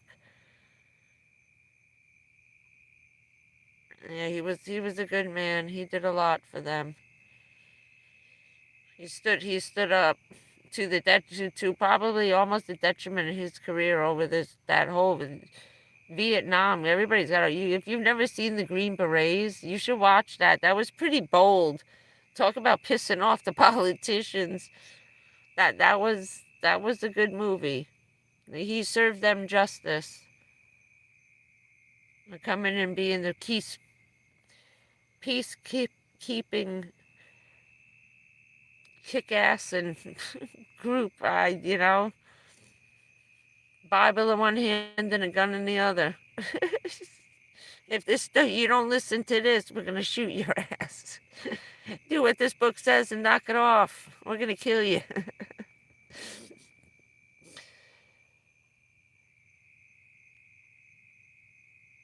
Yeah, I know. That's why I always like their movie. That's why I like the Tom Selleck movies. He uses his own stuff up in, I think it's Montana by the Canadian border. Makes movies on his own ranch. Doesn't even have to leave the house. Yeah, I'm on my own property. That must be nice.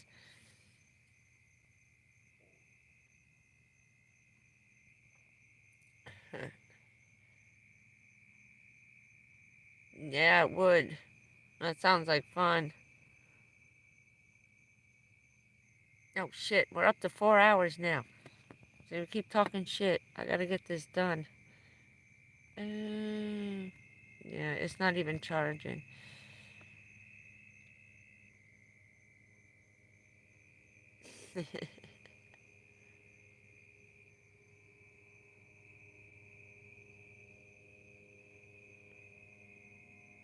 Yeah.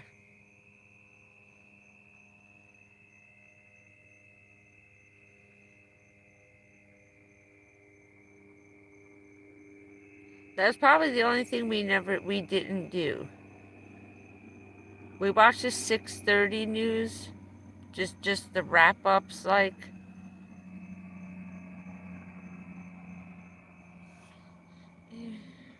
Iffy this week. It was so hot.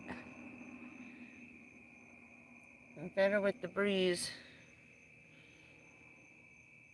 These guys aren't sleeping over here at this base. My God. I had three B-52s took off. 4 Apache helicopter gunships took off. Then a bunch landed, and then there was one taking off and one landing like every 15 minutes. They were almost coming in and landing on top as one's coming in, one was taking off. It was like a revolving door over here a couple of days ago. It started freaking me out a little bit. I was like, maybe I should pay more attention to the news. What the hell's going on?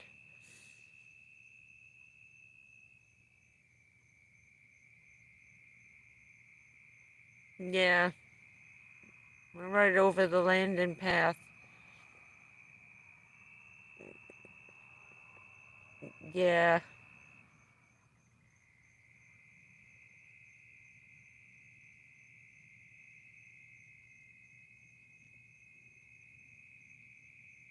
Oh, I know. Oh, every time I gotta go out to the VA, I want to scream.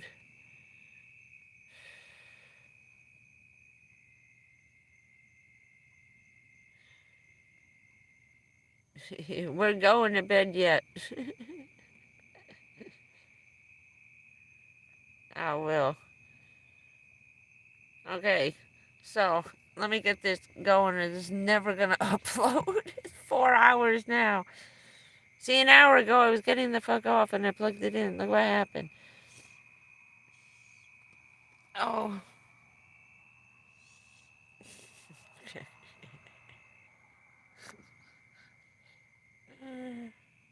Everybody's up past their freaking bedtime. Just Ray and his ladies now.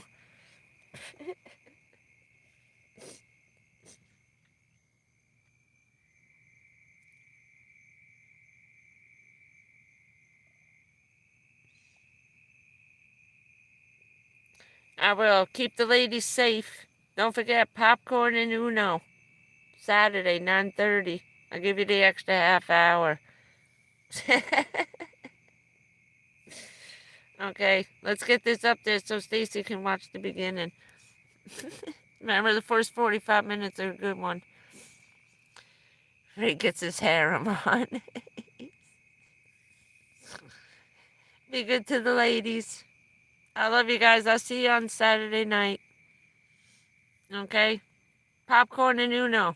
Let's give it a shot. If not, we can laugh.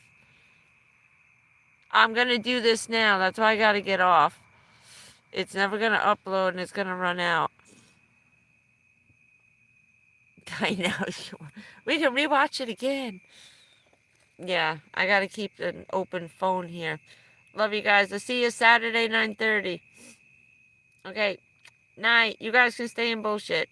Okay. Bye. See you later. Bye. Yes. Goodbye.